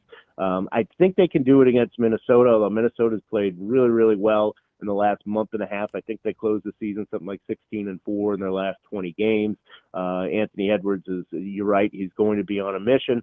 I just think the Lakers have enough depth with Luka and LeBron, and then you throw in Austin Reeves and some of the role players they have. Gabe Vincent, who's an experienced guy, a guy like Jared Vanderbilt, that they can get something out of him, Rui Hachimura. I think there's enough depth there for the Lakers. And one thing that the Lakers will do is they'll run Rudy Gobert off the floor, and then you're forcing the Timberwolves to play a way that's pretty uncomfortable for them. So if the Lakers can control the pace, I like them in that series. But it's going to be tough for them to get by as a small ball team. From here all the way to June. That's just a really difficult thing to do in the playoffs. Sean, get you out of here on this. Who is your finals matchup and winner? Yeah, I got the Celtics going again, and I do think they wind up winning again. I think this is probably the last year. I think some of the contract stuff is going to catch up with them, or Jaylen Brown's body. Yeah, I mean, he's got to make sure that knee is right. But I still think the Celtics have enough, certainly in the Eastern Conference, and then out west, I'm going to go ahead and take the Clippers. Obviously Oklahoma City is going to be favored there, and there's a lot to like about Oklahoma City. I just don't know that team is ready. So I'm gonna take a gamble on the Clippers there. There we go. Sean Deveney, Heavy.com. Sean, appreciate the time as always, and enjoy the playoffs. Okay, thanks guys. Thanks, Sean. It's your NBA fix. There you go. We got hockey coming up at the end of the week, right, Shane? Thursday, we're doing hockey Thursday.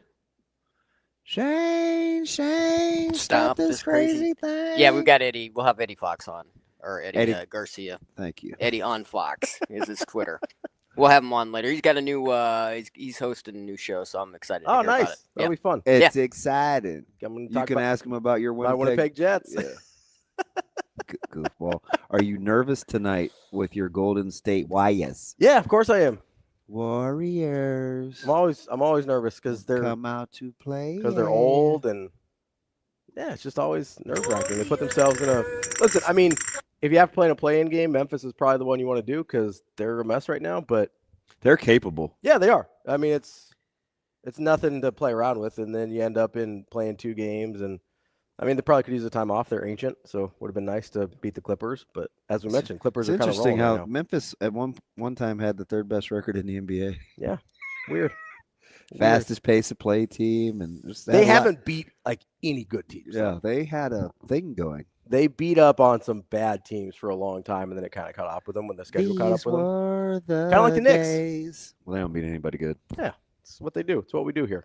I mean, we're out here. We're out here, right? It's where the magic happens. Sound like Coach Rhule. I'm trying to sound more like Coach Rhule every day. It's funny that he was talking about teams with physicality, Sean, with Detroit and Houston. Man, Detroit will straight up fight you. So Houston's the same way. Yeah, I'm aware of Dylan Brooks. I hate his face. And more than I hate Tobey Maguire's face. Were you a little taken aback that Coach Rhule talked about their level of physicality? Not really. I think that's something he's been working towards in this program, and like we're going into year 3, probably needs to be getting there. I was very encouraged. Yeah. Because I'm guessing he wouldn't have said it unless he was pretty comfortable with it. Yeah. Like, Put it out there. And you have to be able to get guys to the ground. Yeah. Right? You have got to be able to. And he mentioned that. He's like, hey, first couple days of practice, like some guys were breaking tackles, and like, hey, that's not going to work here. He favorite term of ours. We used it in our youth clinic. Make sure you track that near hip. He's always talking like he always talking like a coach. Yeah. Yeah. He's reminding his coaches to continue to talk like coaches, which I think hopefully will serve them well. Color me curious. There is something. We'll say coach is tripping. There is something we're going to talk to. He is probably tripping. Brisson. We are going to talk to Schaefer here in just a few minutes. But hello, Aaron. Who do we got today? Aaron and Addison. You got Aaron Rodgers. Rodgers. Yeah. And Addison. Is Aaron ever going to? Apparently, Addison and John are doing a good job. Sounds like it. Alicia Keys, good job. Play it. Be encouraged. Be motivated. I'll play it during a break. See what we got. Yeah. There is something that might be a little ballady for you. Listen, I like a ballad as well. You know, I'm like you in that sense. Both love ballads. Only you could make that a bad thing. How did I make that bad? Well, Listen, you included us. You internalized it. That's not. I can't really do anything about that. It's on the receiver of the information. Yeah, I own it. That's totally on me. There is something that Coach Rhule said on Saturday that I do want to get to. I don't know if we'll get to it with Schaefer, but you can just ask Schaefer. We can get to it. That's the cool thing about you running the show. No, I can't ask him that. If it's on your mind. Maybe we will. We'll see. But he said something. And I'll bring it up here so you can start to noodle on it a little bit, because I don't think I sort of hinted at it yesterday, and your ears perked up because you're like, "What do you mean you didn't agree with Coach Rhule 100%?" Because I normally do. No, not that even I don't. No, yeah, but I normally am riding with him. But he said something about I don't know if he was baiting me the other day, and I was talking to him, and he said, we were just talking about being challenged and questioning. He goes, if you bring something to my attention that you didn't like, I'll probably listen. I don't know if you're going to be right, but I'll probably listen. Well, hey, that's all I need, man. Just hear me out. Yeah, because I know sometimes people think I agree with him all the time, but I certainly don't. No, I don't think you do. I probably agree with him more than you do. Like I'll do the skirt and pom-poms. If we were ranking the levels of crush, yeah, you were in way before me. Yeah, well, and I mean, you have them in the playoffs next year. I 100% do, without a doubt. Quick question before you ask me. Yeah, were you surprised at the pushback from Sam's segment yesterday about the comparisons with SC and UCLA? Yeah, because I don't think people understood what he was saying. It took a whole nother. Like, I get that it was. Was it all over? Yeah, it was people were in my timeline and stuff. Yeah. And it was like, so people do this with Sam a lot, where they just take like one line kind of out of context. And Ravi here for Sam. Well, I'm here for context. Fair, right? Yeah, just be fair about what you're saying. Shane. Because listen, fair and balanced. I've said plenty of crazy stuff that in context is crazy, and people, it gets backlash, and that's fine. I've also said stuff that was not crazy in context, and people just like pluck it out, and they're like, "Oh, look at this," and it's stupid. You think they just heard the clip? Yeah, I think they just heard the clip because we cut it out on our socials, and I think they just heard the clip of not wanting to be, or Nebraska being in a place where he's happier than being USC right now, or not being in a place where they're USC right now. And I think if you're talking a bigger picture issue, which I thought he was. Lil baby. LIL apostrophe baby. Bigger picture. Google it. Yeah. You got me Alicia Keys. You got Lil Baby. The breaks are only so long, my guy. Great song. It's bigger than Black and White. This is gonna shock you. Don't listen to a lot of Lil Baby. You and Sauter. I'm more on. And 80% of our listeners our streaming audience. More of Alicia Keys. I know some of those at least. What's 80% of 11 or 12K? A lot. 8,500. Almost 10. Because 75% would be 9. 9. Finish the goddamn comment, jerk. But yeah, I think the USC stuff was taken a little out of context for the greater picture of what we were talking about. Bigger picture. The greater picture. The royal we. Knock it off. Uruguay. Sit on your hands. Uruguay. Zip it. That's fine.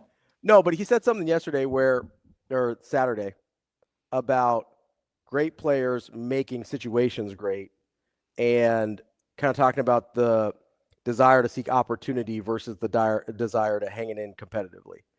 And I'm all for a competitive football team in competitive rooms. I've been talking about that since Bo couldn't. Did you see my initial tweet on the show? I don't think so. I'm going to go back to something and see if I beat you to the punch, because we did not talk about this ahead of time. We did not. I said we'll chat with Sean Deveney and Mike Schaefer. We'll talk play-ins, MLB, competitive minds, and the NFL draft. So this is where I want to go, because I love that, but I'm also very torn because I think opportunity and situation matter a ton. And positionally, I think it matters, right? Like, quarterback's weird. You only play one guy, theoretically or ideally. But, man, there's some spots where I think about Doug McDermott. If he goes to a Power 5 school out of high school, does he turn into Doug McDermott, or was part of that opportunity to grow into who he is? Some guys need game reps to become who they are.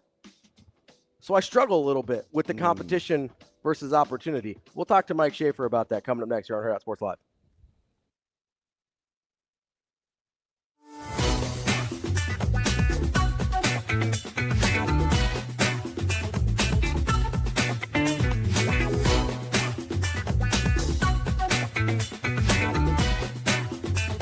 I'm sure you'll talk about this, but I think so many of the young kids here today, us included, want to know that first step. What would be your advice for people and students just finding that first step to find their footing? I think the most important thing to start with is, what are you passionate about? So for me, I was passionate about sports, and I love everything to do with sports. I loved everything with women's sports. So I've been able to really tailor my career to some very specific things: college football, women's sports, because those were my passions. So I would say, identify your passion. What do you care about? And you'll know. You know when time passes and you're not even thinking, you don't feel like you've worked a day in your life. That's what you should pursue. But then I would also say, try on a lot of different hats in that field. So I did radio, I did writing, I did television, I did studio anchor work. For me, I found I want to be at the game. So sideline reporting ended up being what I care about the most, because I'm in the action. So I would say try on a lot of different roles in those things that you find that you are passionate about.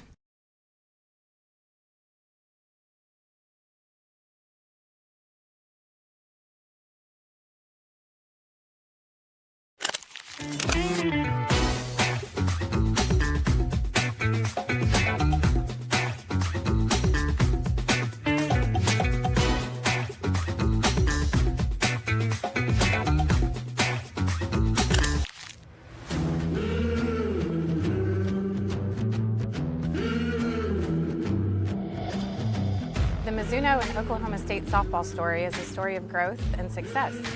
After getting to visit the team this fall and watching practice and talking with Coach G, I am confident in this team this year. The best you is really dang good.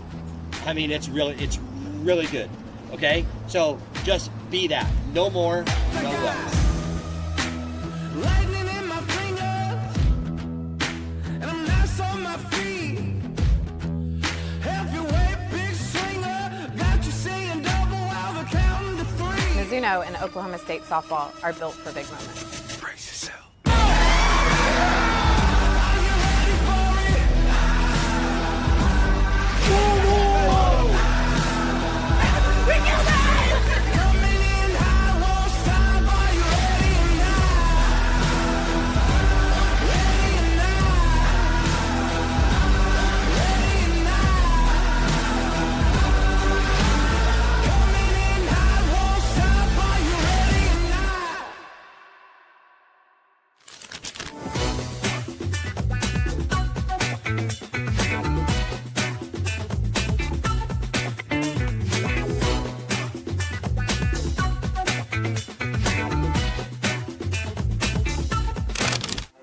Aspirations can drive us. Sometimes a simple gesture is what fuels the pursuit of a dream. When it's time to make your dream a reality, we are here to help.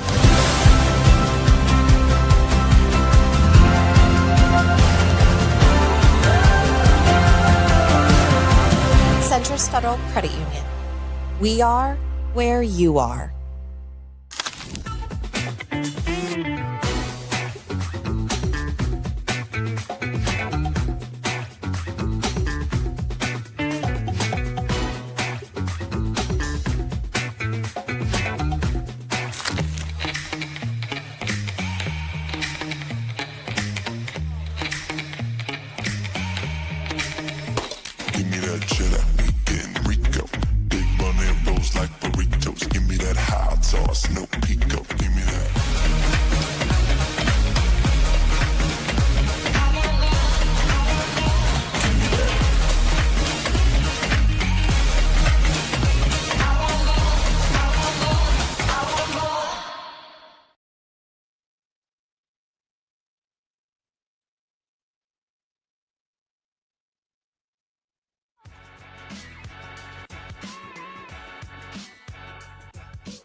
You're listening to Hurrdat Sports Live.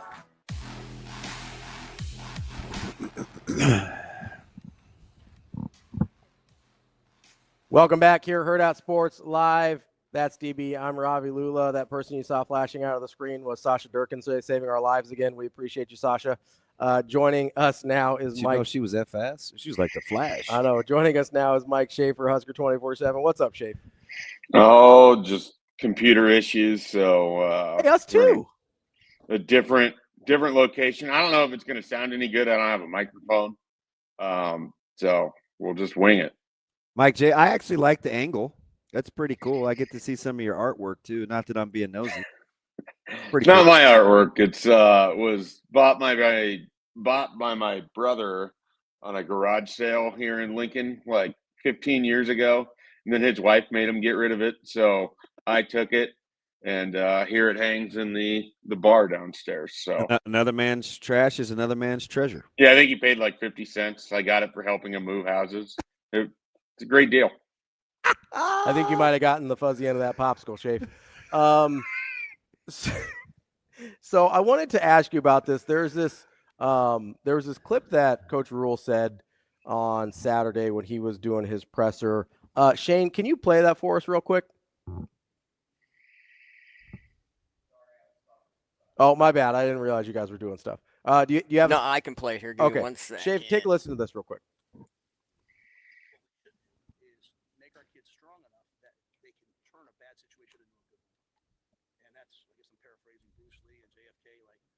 What is it? Don't ask for the strength. Don't ask for life to be easy. Ask for the strength to handle it when it's hard. That's super paraphrase, but I try to live my life by that. I try to share that with our guys. So every situation is going to be different. We're not super out there looking for a ton of guys in the portal. If a guy pops up, we might take a guy if it's the right fit. But we like this football team, and we I don't know if there's enough footballs to go around with guys I think can make plays on this team, and so we want to play a ton of guys on defense. So I'm not sitting here chasing anybody except someone who can be a difference maker if they showed up. So, Shafe, the kind of overarching thought that Rhule was talking about was being competitive in these individual position rooms and versus sort of guys seeking out better opportunities in the transfer portal. And I've been a proponent that Nebraska needs more competitive rooms, going back to the Pelini days when I felt like they couldn't find a backup quarterback to push Taylor Martinez. But at the same time, I do understand the desire for guys to want opportunities. And so I'm kind of conflicted here because it's hard to have both, right? It's hard to have competitive rooms with good guys in it and still understand that guys want opportunities to play if they think they're able to. I don't really know what to do with that in order to move forward if you're Nebraska, if that makes sense. Well, it's the same problem everybody else faces. So you just have to figure out how you want to attack it. If some of it isn't trying to convince people their opportunity to more consistent playing time isn't through things like special teams or maximizing individual opportunities that they get. I know he's no longer with the program, but I think Mekhi Bayer is a good example of what the staff is willing to do if a guy shows in practice and shows on special teams that he can help out. I mean, he immediately went from intriguing special teams player to helping on that 2023 defense to having a role in 2024.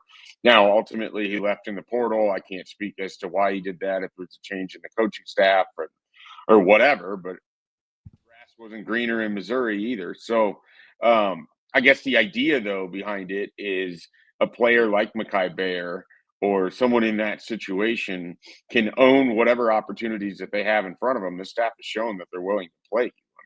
Another example who went into the portal, who had a big weekend himself here, James Williams. I mean, if you show this staff through practice, through your opportunities, that you deserve an opportunity, then they're going to find a way to get you on the field. I don't know that there's much more that they can do than that. Obviously, everyone wants to play as soon as they can and wants to contribute as soon as they can. Some are more ready to do that than others. It's up to the coaching staff to determine how much of a loss are you taking if this guy's on the field and he's getting his feet wet, and can you survive that? And how many plays can you survive that? Now, that's all part of the calculus of being a coach. Interesting. I can't wait until you brought up James Williams, and we spent all of 60 seconds, right? I said, No, just a little bit of emotional immaturity, and you're going to get that when guys come and go. It's just, I think the most disappointing thing to me about the James Williams situation is the fake outrage from adults that are bothered by it. I get the fans, but like, it's kind of a nothing burger, right? In the grand scheme of things. I mean, it's so fluid. I just think people have to get guys used coming and going. I just like, come on, like let's just move on. It's going to happen, a few times a transfer cycle where someone's going to leave and he's going to talk well about his new program. And to do that, he might say things that aren't reflective of what actually happened at his old program. And I just think everyone has to move on from it. Honestly, the person who I would have the strongest reaction to was I don't think Terrence Knighton needed to weigh in at all, frankly. Yep. And I thought he got up. That Of was all the only person. outrage, Knighton got off scot-free. That was the only person where I'm like, nobody needed this. It's only added to what was dying out anyways. But I don't think it's that big of a deal. I just think it's a spring nothing burger, as you said. So, and I just think this is going to happen. And how many guys have come to Nebraska and talked about, how great it is here relative to where they were? Like it happens. This is just what's going to be a thing. We just heard a coach. Yeah, Dana Holgerson reference a couple of players and ask them about the situations they were coming from, right? It's the exact same thing. Yeah. So I just don't know that we need to spend a lot of time being upset or even critically analyzing what was said there. It's a guy who had a microphone in front of him. I didn't just do that. I'm sorry. I'm going to move on from that. I'm not going to be childish. Mike J, I got some questions, though, and I always like asking you these things because your needle is just kind of pins, right? Like you can, okay. So I just feel like there's this foreshadowing about competition and playing multiple guys on defense. And he said, we got 4 or 5 safeties that could start. We have 6 corners. I want to be multiple. I want to play a lot of guys. How quickly or how intentional is it that you think that he keeps reminding us that this is the direction that this particular defense is moving in? Well, there's a lot of facets to it, right? You have the portal. So if there's guys that you don't want to see go in this week that you think have a real opportunity to help you next fall, you want to get them through this period of time in which they at least feel like there's the opportunity there. So you're addressing that on the front end of it. And that might be the biggest aspect of all of it. There's the idea that at least crackpots like me hold that there's some younger players in the secondary that are going to take time away from people we've seen take a lot of snaps over the last few years, that just because you're a veteran and just because you have the reps doesn't guarantee that you're going to continue to play the lion's share of them. So there's that aspect too. I think that was the biggest, but I did not think of the don't get in the portal thing though. So I don't know that that's as is often discussed. Things that come out of the stadium over there and out of press conferences and quotes all have a general purpose that sometimes extend beyond just the face value of it. So saying, yes, we like a lot of our players and we're going to play a lot of them. Well, there's truth to that, but there's also other meanings to it too. And I suspect one of them is, hey, there's going to be opportunity here for you. Don't just assume that wherever you land right now on the depth chart means that you're never going to be able to play. And so I think one of the things about Matt Rhule is if you listen early before the spring started, he told us a lot of what he already liked about the team before the spring began. And if you go back to the defensive back specifically, and I don't remember who in the media asked the question, but I think it was Brian Christopherson, so I'll just give him blank credit on it. But I think the way that Rhule answered it showed you how much they like what they have in that room, showed you that they like what they've evaluated in that room, that they don't have all the information that they want about some of these players. So they want to keep a bigger defensive back room because I suspect think there's going to be some hits coming and they want to receive them and not allow them to end up somewhere else and find that success. So I think the defensive pack picture is going to remain relatively unclear, even after we get out of this portal, even after we get out of the spring, even as we through summer, I can see that as a position room where the guys who play in September aren't necessarily the ones that are finishing the things out in November in Big Ten play. I just think there's a lot of movement that's going to occur in the secondary.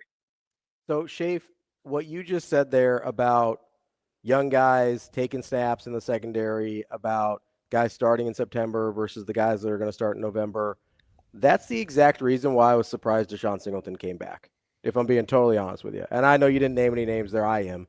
But that's the guy that I think about where I go, okay, he was okay for stretches. There were stretches where I felt like he didn't play as well. And I think there's a lot of guys back there that can, I think, replicate what he does already and perhaps with some seasoning pass up in terms of consistency what he brings to the table. I was kind of surprised that he rolled the dice there because I'd be surprised if there were any guarantees about his playing time.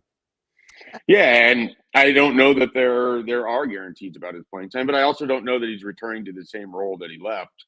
And so they mentioned that he's someone that could have a bit of a different role. And so does that mean he's playing more in an Isaac Gifford spot? Is he playing more on the second level? Is there a way to utilize his athleticism? I don't think he's an NFL safety. So is there a way that he can expand his skill set where he's going to look more attractive for teams in the future? So I think Nebraska looked at it as, hey, this is a mutually beneficial thing, and we can see if we can extract more value at a different spot with a guy that we'd be comfortable if he has to play in a pinch where he'd played the previous couple seasons for us. So I almost look at it where for them it was a sort of a no-brainer. Like, this is someone that they like. They like him personally. They've invested time in him over the last couple of years, but they still wonder if there's more for him out there on the football field or different ways that he can be utilized. And the thing about Deshaun Singleton is to me, he's always come off as he's got a lot of humility, pretty humble team guy.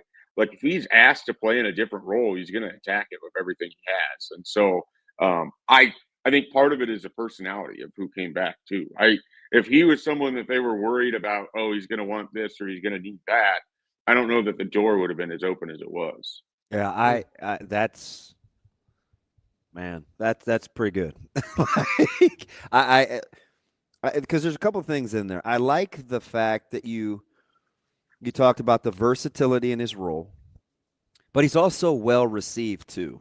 He's very well liked over there. I don't know if that comes across in the media setting. He's easily one of the better interviews that you're going to get because he's thoughtful. He puts time into his answers.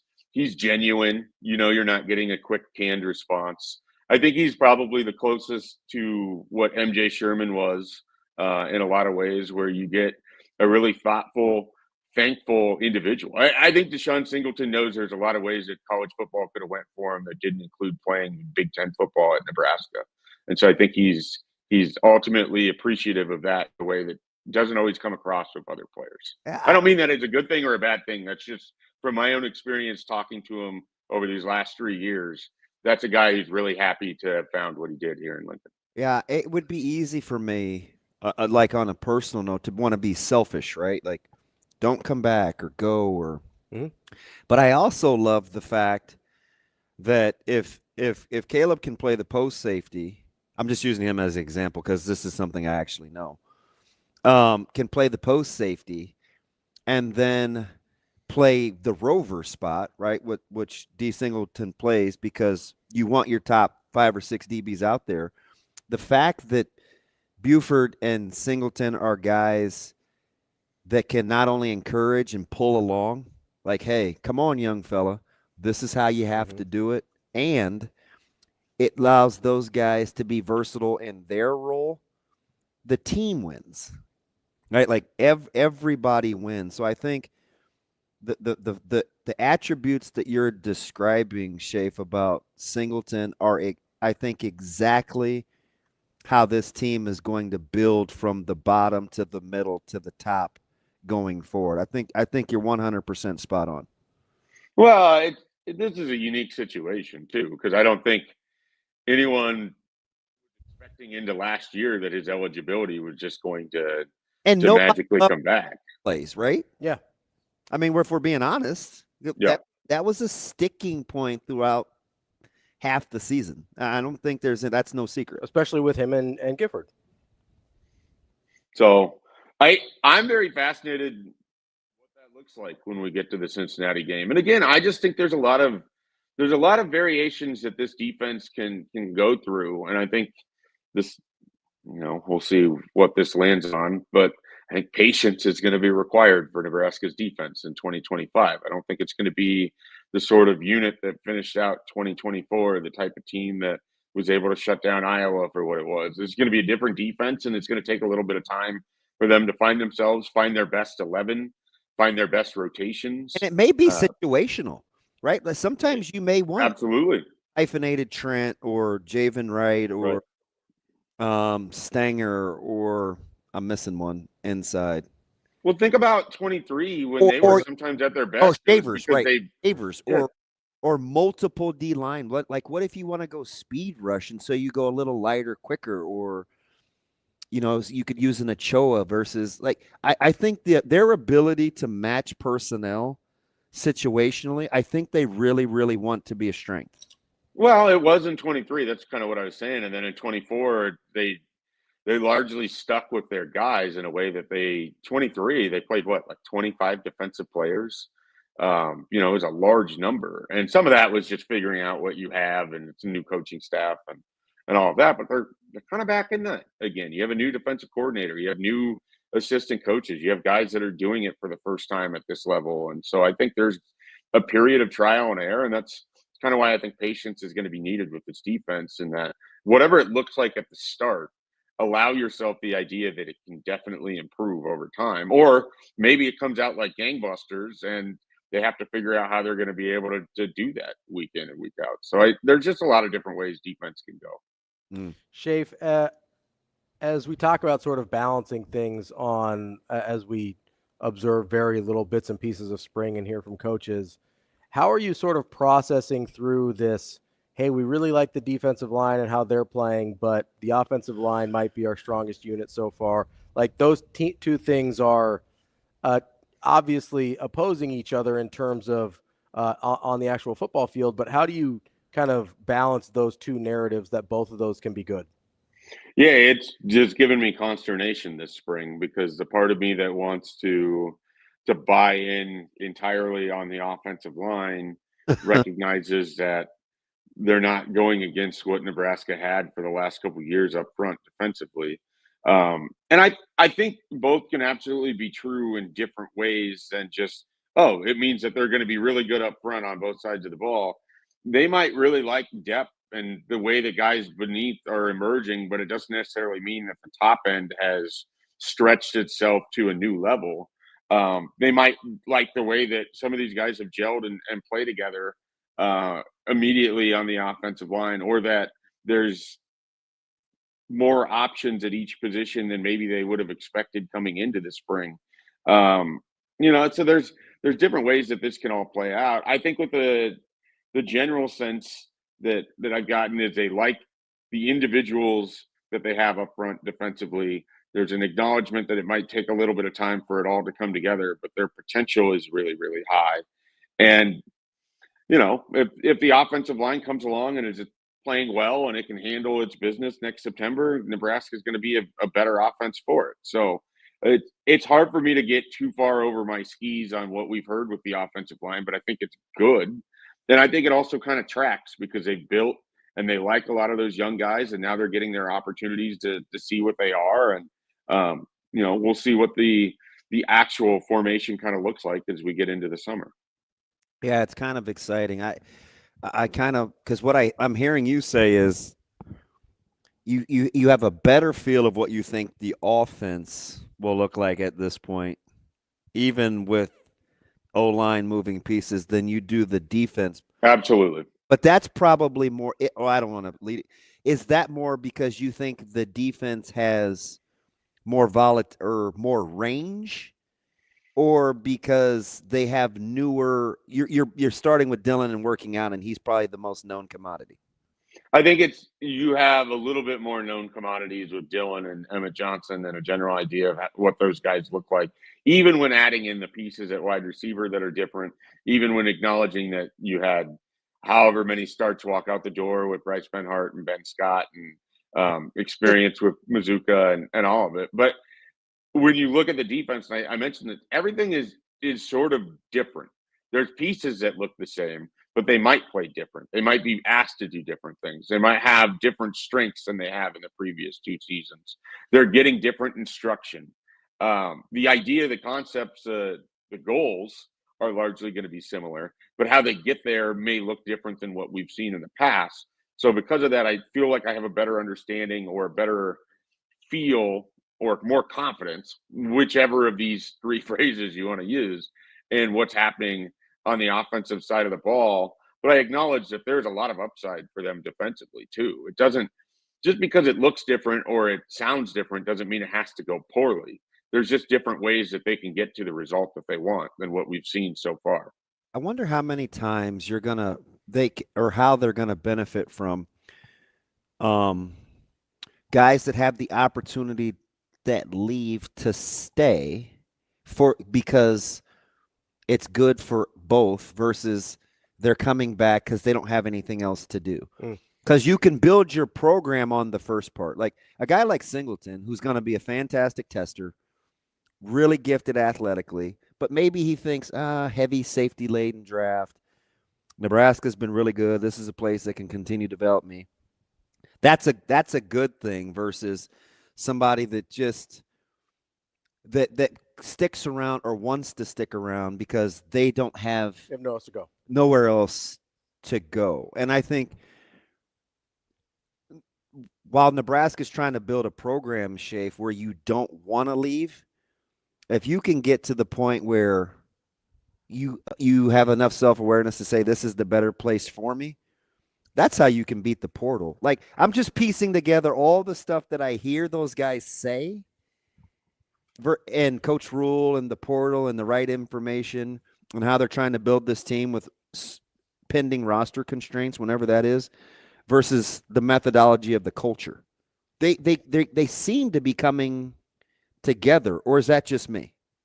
Well, you have a better view of it, and certainly you have the ability to talk to someone who's inside of that culture in a way that, the rest of us don't. But so I think there's definitely tenets of truth to that, but some of it hasn't always the goal been to build a program where when people leave, they're leaving for something better or they're leaving for what they perceive to be better. And when Nebraska was at its apex and guys were able to leave as juniors, you were able to survive it, not because they were going somewhere else to play in college football, but because they were leaving to go play in the NFL. Like, that was the goal. That was ultimately what you were building. And so I think you want to be able to build a program who's able to withstand when good players move on, because that's what college sports are. It's obviously we're in weird times where eligibility has been stretched to the ultimate limits, but the goal of Matt Rhule and the goal of what they're trying to do over there is to give guys, whether it's 3 years to 5 years, the opportunity to better themselves and to move on to the NFL or the UFL or whatever it is that's next for them. And if some of them happen to leave a little early to go to a different college program, you're still working towards what you ultimately want, which is to put them in a position where they're leaving better than when they came, and then to have the next piece ready to go for it. So the idea isn't what's going out the door, it's building up what's behind them that's ready to go, that's next. I want to get to a point. I hear you. I do. But I want to get to a point where we're not bothered by Brandon Jackson leaving or what James Williams says. Like, I like your answer. It's the most optimistic of what you're. I don't know that everyone is bothered by that. It seems very practical over Nebraska's tenure because they haven't won enough games. Well, I think there's this idea sometimes, and it's not everybody, but there's people in the fan base that have a tough time understanding why you wouldn't want to be a Husker forever. So there's that. And how many different times, whether it's Cam Jurgens, to Malik Collins, to Vincent Valentine, where it's you leave early, no one's going to draft them. They don't have a chance in the draft. And then they go on day 2 or high on day 3, and then they're there in the NFL and carving out a career and blah, blah, blah, blah, blah. But that's not everybody in the fan base. That's just a small section of people who have a tough time acknowledging that there's something beyond Nebraska in football. And so you look at the best programs, they lose guys to go to the NFL early, and they withstand it because they're building behind them. So it's not what's leaving you, it's what you have ready to go in the chamber. That's always been the difference maker in college athletics. You want to get to the point where your players are good, that they have the opportunities. If that's not the goal, then I don't really understand what it is that you're trying to build. So the idea is to have a program in which you're doing things in a direction that when someone does go and a player is good enough, like let's say Dylan Raiola is good enough to leave as a junior, and we know what that conversation is going to be when that happens. Hopefully Nebraska put themselves in position through a combination of recruiting and building up the roster that whoever they turn to at quarterback finds Nebraska in a far better manner than Dylan Raiola did in 2024. Like that's ultimately what you want, right? Good stuff there, Schaefer, as always. See, it's I mean, I'd rather ask you, Mike. You're not as concerned with our boundaries. All right. I mean, we don't quite have the same relationship that you and Caleb do, but we can work towards that. That can be a goal of ours. I tell him I'd much rather talk to functioning adults. Breaking news: Schaefer does not have a child on the team. This is what we learned today. Schaefer, we appreciate. Not yet. He's still got a chance at a good baseball player. My options. We'll see. Out there winning sack races at PBA though, so we don't know. It could happen anytime now. Schaefer, we appreciate the time as always. We'll talk soon. Great stuff. Bye, guys. Have a good one. We'll be back. More Hurrdat Sports Live coming up next.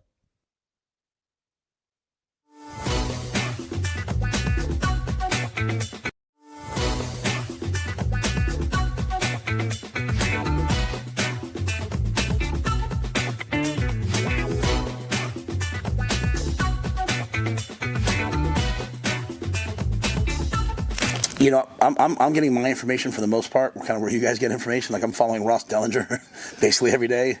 So it's kind of like when you guys asked me about this, the Colorado-Syracuse spring game. I was like, I'll wait and see what happens. It's kind of like that, right? Now, I was in Big Ten meetings early on where I was a major proponent of grandfathering people in. Even if you went 120, 115, 110, 105, or 150, I know some other conferences had some concerns about that. And I think part of the reason why they had concerns was, hey, what if all these teams start scholarshiping 120 guys, then there's not less guys for everyone else. Let me just say this first. I don't think there's anything wrong with giving kids money to go to college, paying for kids to go to college, right? Putting guys on scholarship. I mean, there's going to be enough players to go around. So I don't have those major concerns. And I think as we've moved forward and we've learned more about what the House settlement could be, again, I don't know what it is. What it could be, I think, the concerns about people just putting everyone on scholarship and hoarding players in the old days, the 70s of 150 scholarship or something that's kind of going away.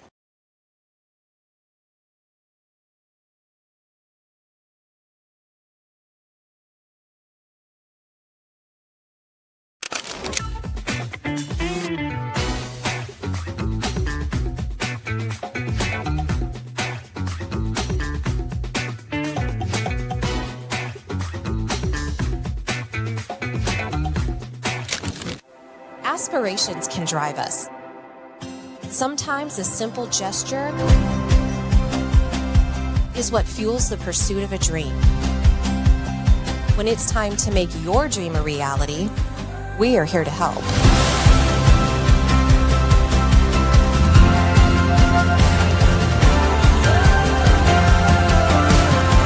Centris Federal Credit Union. We are where you are.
For Hurrdat Sports and for Borsheim's, it is our big game chain player of the game, and it's Mikey Jensen of Papio South in a 5-1 win as Class A takes down Class B. Mikey, congrats. Big day for you. Started on the mound, and you got 6 strikeouts today. You're feeling it early. Had to deal with all this wind, but nonetheless, you had control from the get-go. Yeah, yes we did. Could trust my curveball, and I just trust my defense to make the plays, get weak contact in the field, and have Danny in center field to catch those 5 balls for me, and Donnie.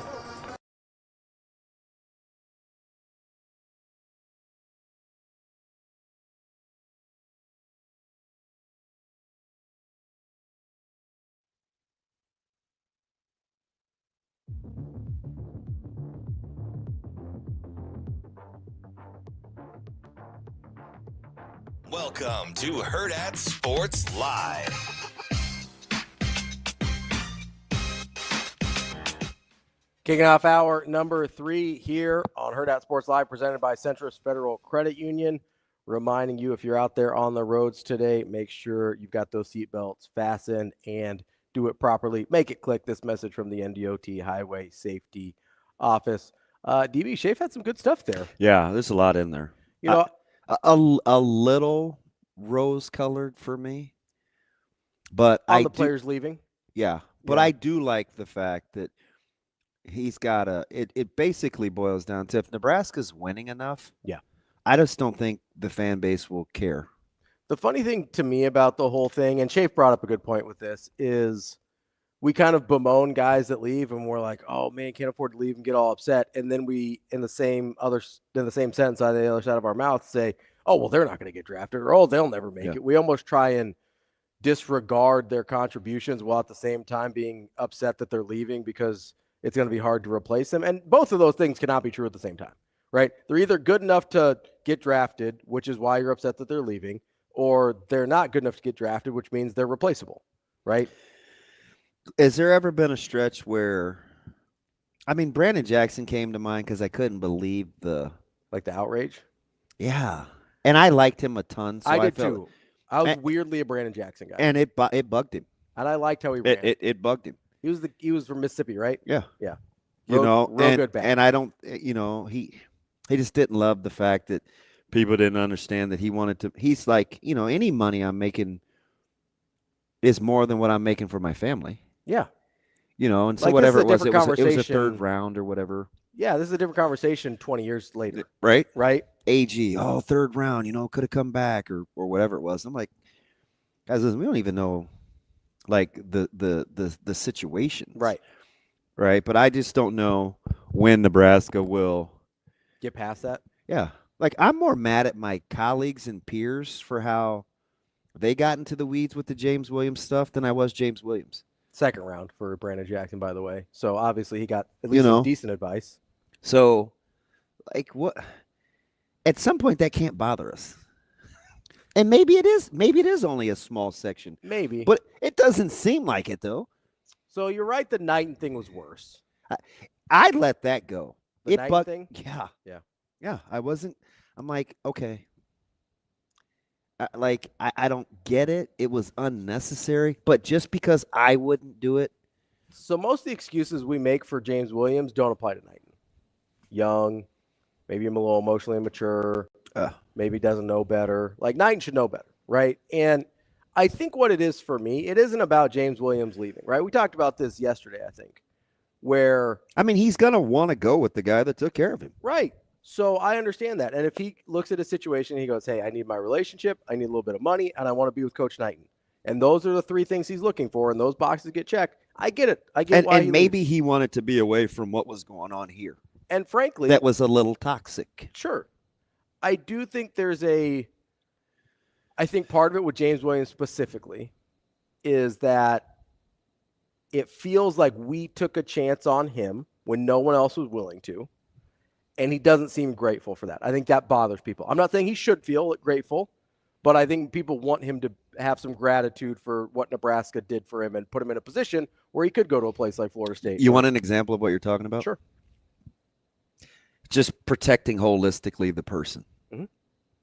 So do you think there's anybody in the state, in the media, that had a better relationship with James Williams than I did? Probably not. You think James Williams trusts me to talk? Probably. Okay. So I called Keith Mann, Mhm. and I said, hey, this is on the heels of him having the emotional hug and the embrace with Coach Knighton. Mhm. And I said, hey, Captain, want to follow protocol. Can I get an interview request with James? Mhm. I said, it's safe. This is a true story. Yeah. I'm just going No, to I tell you remember. I'm just going to tell you how good the university is. Mhm. In particular, Keith and Coach Rhule. And Keith's like, well, we're a little sensitive with that. Why don't you just ask Coach Rhule? And I was like, okay. Didn't want to go over your head, yada, yada, yada. Mhm. So I asked Coach Rhule, and he said, hey, normally I would say yes. I don't want too much too fast. Let's pass this time around. Come back to me in a year, and we'll see where we're at. Sure. Right? Yeah. I'm like, He's trying to protect his guy. I'm like, I'm just giving you me originally. I'm like, because I wasn't that easy. Mhm. I was like, come on, man. I said, it's me. In my head. I didn't Yeah. say it out loud. Yeah. So when we hung up, I texted back and I was like, oh, I said, I could understand that. Baby steps. And he, did the little fist pound thing. The more sometimes you turn people over to themselves, Mhm. the less it comes across as loving. Sure. Yeah. I think he's just loving them through the situation, right? Like trying to make the most Yeah. of, hey, this guy doesn't always need a microphone. Sometimes you understand their limitations better than they understand their own limitations. 100%. And it may feel like And he was protecting him from himself. Mhm. Although, even though he was the same guy Mhm. that he turned loose on official recruiting visits at the player podium. Yeah. But do you know what he said? You have to be able to have somebody tell the story, the good and the bad, so everybody has Mhm. the same facts. So in that environment, Yeah, it's a different environment. he's willing to turn him loose because it was him, Canuck, and Carol Jackson, Mhm. which was which was a very interesting dynamic. It's a strange group. They're all powerful in their own way. VCJ was very appreciative of finding him when they did on the recruiting trail and investing in him and conversations. Williams was about the opportunities they afforded him off the field Mhm. more than on the field, right? Meeting him right where he was at. And Canuck is the guy that he's still waxing poetic about, Mhm. which I find very interesting. He's on the Canuck and Segrin thing. Mhm. And I liked Segrin. And I remember we talked about him on the show as kind of the number 2 tackle. And people were mortified. And Yeah. I get it. He was a little guy kind of at the time. Yeah. But when's the last time you remember him going into depth over 2 guys, both personally and how they're progressing from a developmental standpoint? Yeah. It's usually one or the other. Yeah, he doesn't do it very often. If at all. Yeah, he doesn't do it very often. He doesn't single guys out very often in general, right? Yeah, and that's Canuck and Segrin and back-to-back. And if he's going to single guys out, it's usually about what they're doing off the field. Yeah. Right? He wants to talk about, what they're doing for the program and things like that, kind of who they are as people. Mm-hmm. It's even more rare that he talks about what they're doing on the field specifically.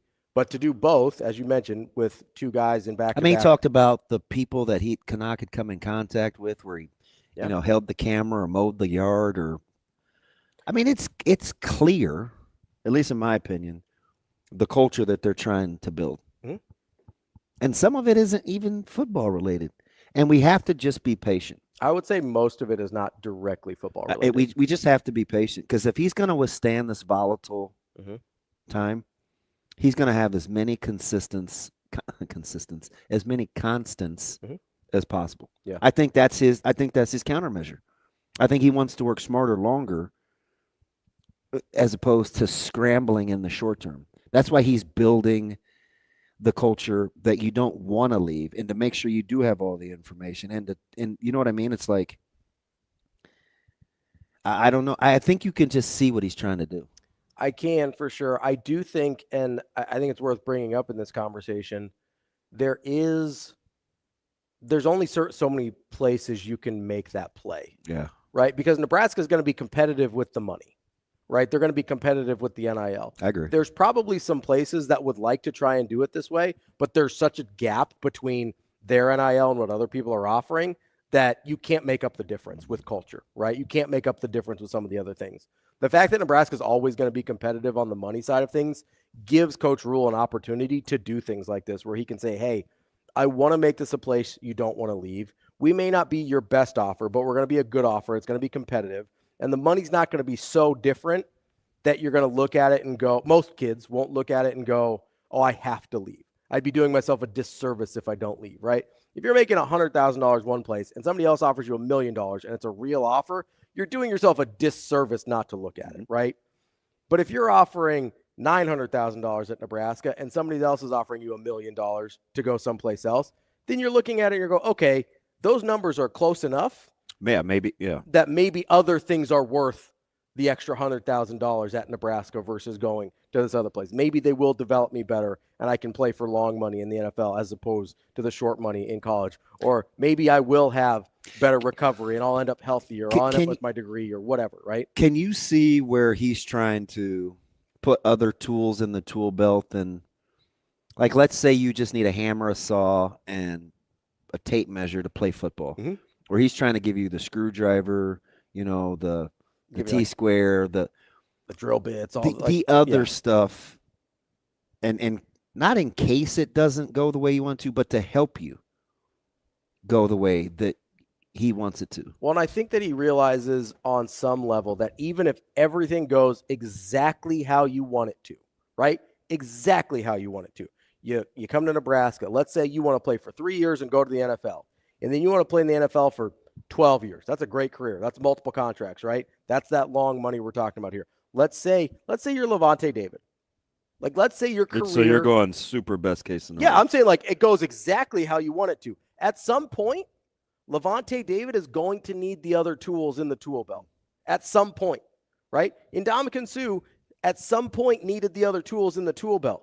And whether it's the businesses that he's investing in or the construction company stuff that he does or whatever, right? Like that money, the NFL money, whatever it is, the NFL career doesn't last forever unless you have the other tools, right? It can give you enough money to have a really nice head start. But most people are going to need the other tools unless you're Tom Brady, who made enough money that he didn't really have to have any other tools. But unless you're Tom Brady, you're going to need other tools in your tool belt to figure out, okay, how do I make this money last me for the rest of my life? How am I in a good position to be a good husband, father, person, whatever, pillar of the community, whatever, right? At some point, it ends, and you have to have other things that you're equipped for. And how many times do we see guys don't? We hear all these tragic stories about what happens to guys when they retire, or they run out of money, or they have problems at home, or just being kind of a whole person too. I think, or they're just depressed, right? They have no fulfillment in their life because they don't know what else to do now. That's what we're talking about here. And if you can get guys, and I know it's really, really hard at 18 years old to see that picture when you're 35 or 40 and saying, this is what matters, because the football stuff, there's a lot of places that can get you to the NFL. There's a lot of places to get you to the NFL, especially if you're a good player. Did you hear Kirby Smart in his presser the other day? Not all of it. Talking about he had guys stand up and raise their hand that had been through 3 or more spring practices, and how barely anybody raised their hand, and how he had a young team, and the standard isn't really the standard right now because guys don't know how to practice and they're getting tired. And he said they're not responsive to coaching.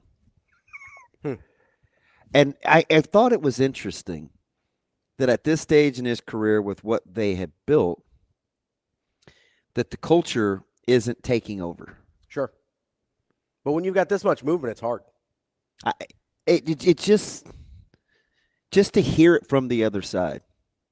I'll see if I can find it. Well, because there was a moment. I was captivated. You've told me about this, right?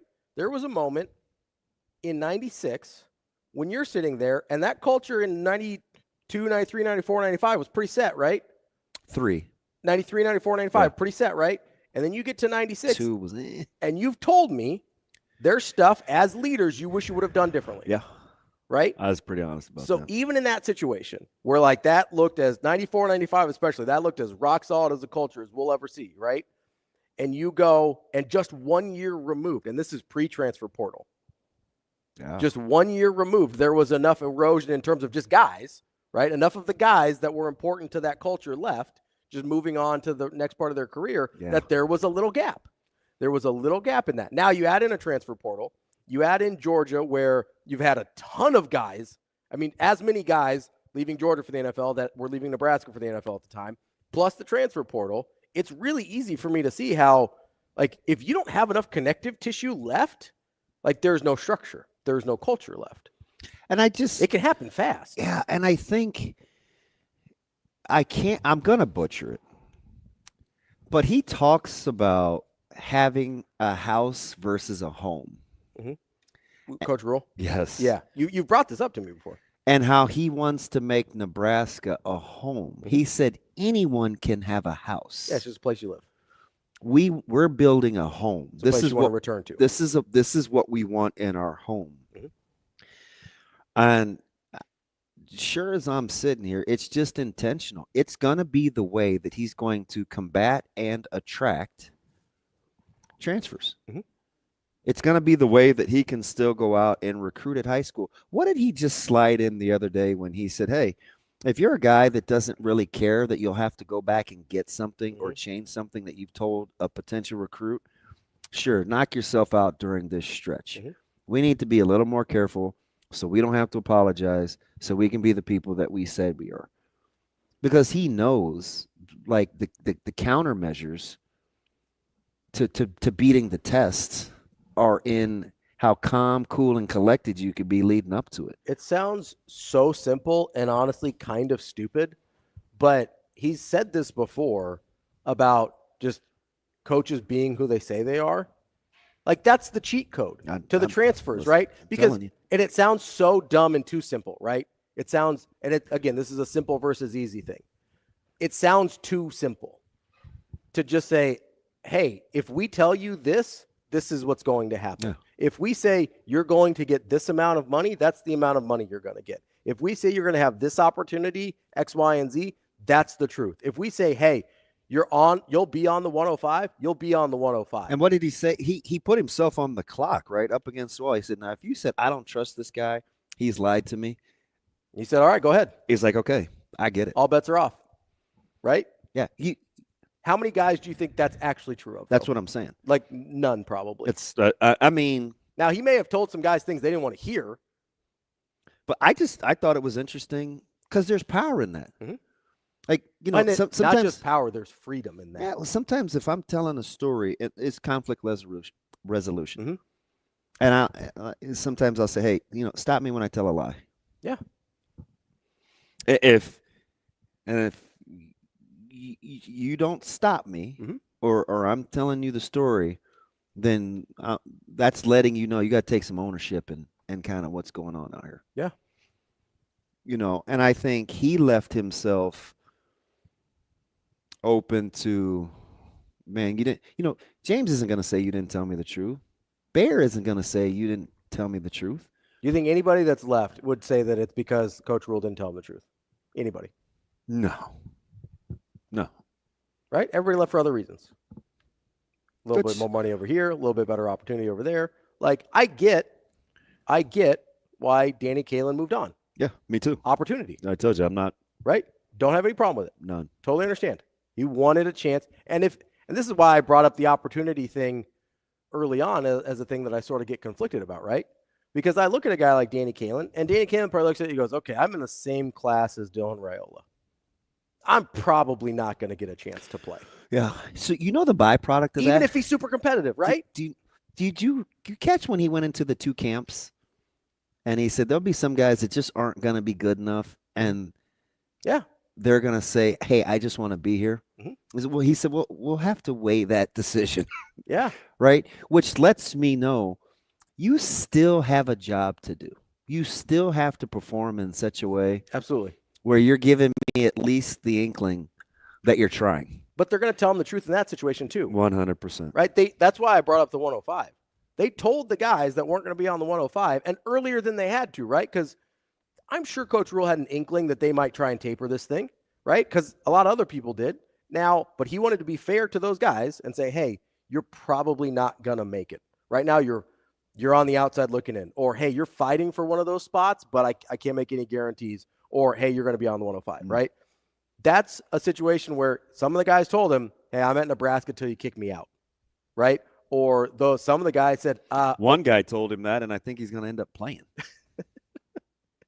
Like they tried to get rid of him. Yeah. He just wasn't having it. And then you have other guys who's going to play that are like, okay, I'm going to take this to go move on and try and find other opportunities. Yeah. And I don't begrudge them for that either, right? That's why, like, I sit here and I go, listen, I love competition. I love it when there's. So I got something for you. Yeah. On that. Do you know what I think he's ultimately talking about? What's that? This may be a reach. Okay. So, I mean, feel free to give pushback. Mm-hmm. I think the environment in which those guys are practicing, it trims its own fat. Sure. So it is so competitive within those position groups. Like those guys know when they're not meeting the standard. That's the point that they're getting. Mm-hmm. I'm serious. I saw it first with the O-line. O-line reveals itself. Listen, well, if you're the one that's not mess around, if you're the one that's not like the others, yeah, it reveals itself. So you got options.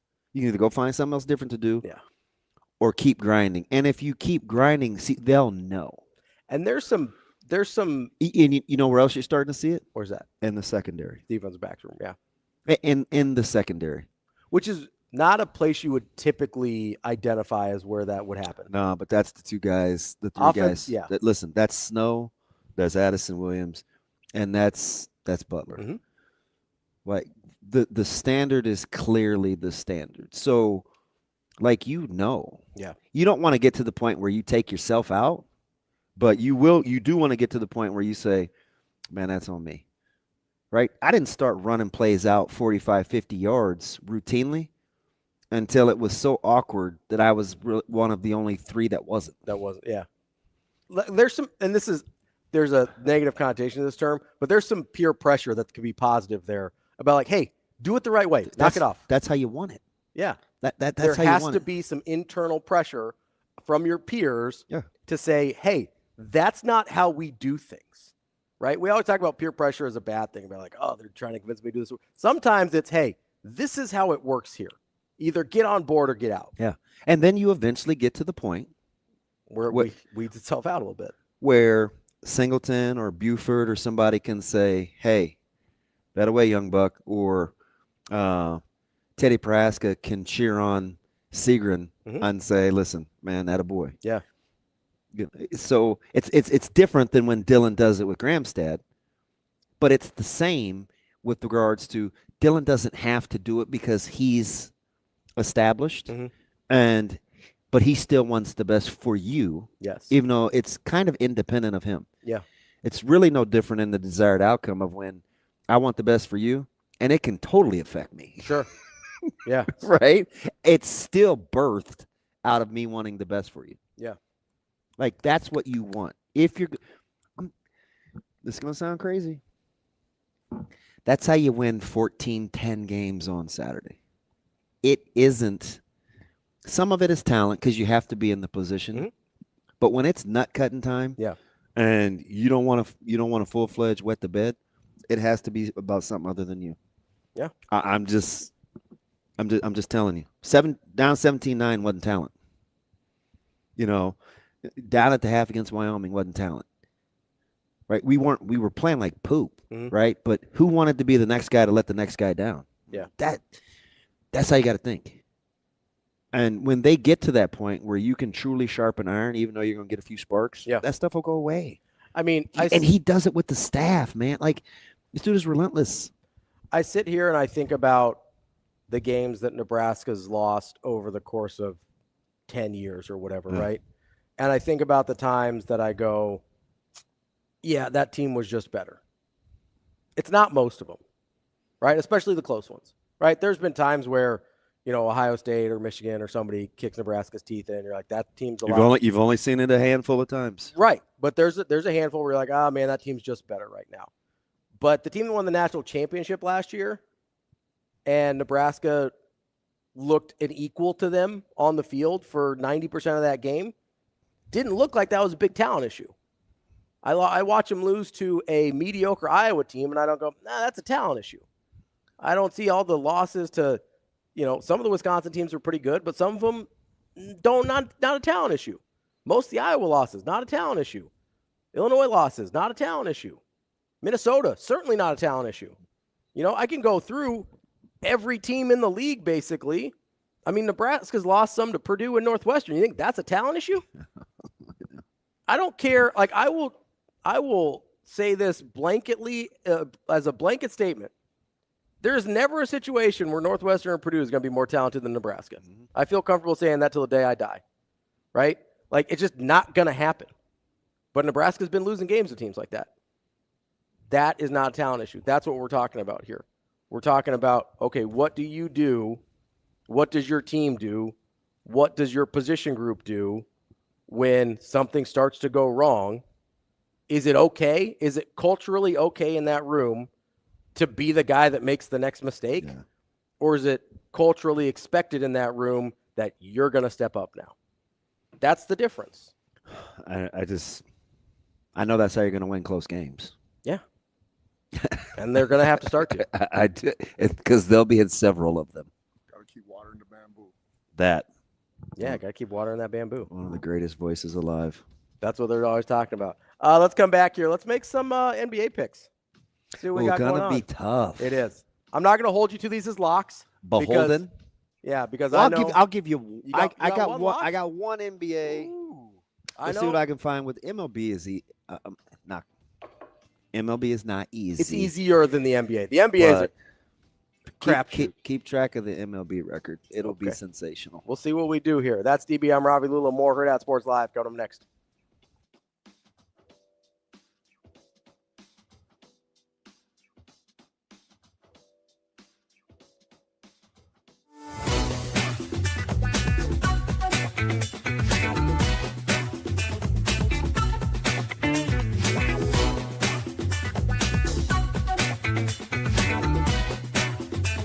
I'm sure you'll talk about this, but I think so many of the young kids here today, us included, want to know that first step. What would be your advice for people and students just finding that first step to find their footing? I think the most important thing to start with is what are you passionate about? Mm-hmm. So for me, I was passionate about sports, and I love everything to do with sports. I loved everything with women's sports. So I've been able to really tailor my career to some very specific things, college football, women's sports, because those were my passions. So I would say identify your passion, what do you care about? And you'll know, you know when time passes and you're not even thinking, you don't feel like you've worked a day in your life. That's what you should pursue. But then I would also say try on a lot of different hats in that field. So I did radio, I did writing, I did television, I did studio anchor work. For me, I found I want to be at the game. So sideline reporting ended up being what I care about the most because I'm in the action. Mm-hmm. So I would say try on a lot of different roles in those things that you find that you are passionate about.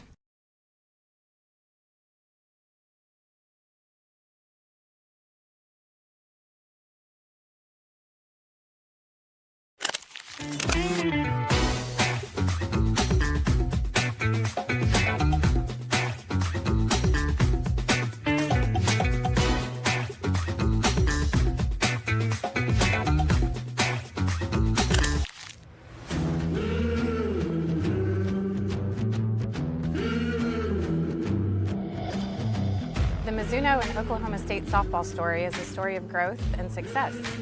After getting to visit the team this fall and watching practice and talking with Coach G, I am confident in this team this year. The best you is really dang good. I mean, it's really good, okay? So just be that. No more, no less. Lightning in my fingers, and I'm nice on my feet. Heavyweight big swinger, got you saying double while we're counting to three. Mizuno and Oklahoma State softball are built for big moments. Brace yourself. Are you ready for it?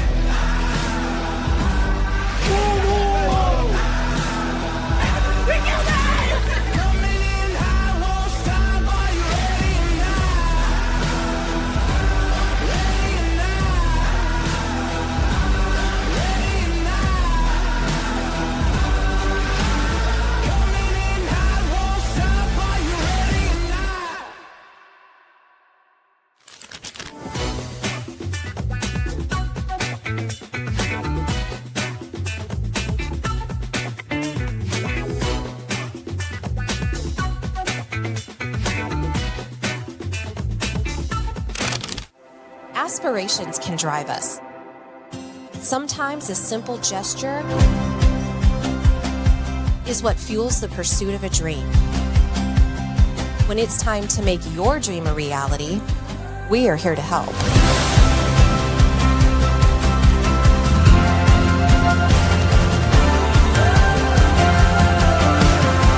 Centris Federal Credit Union.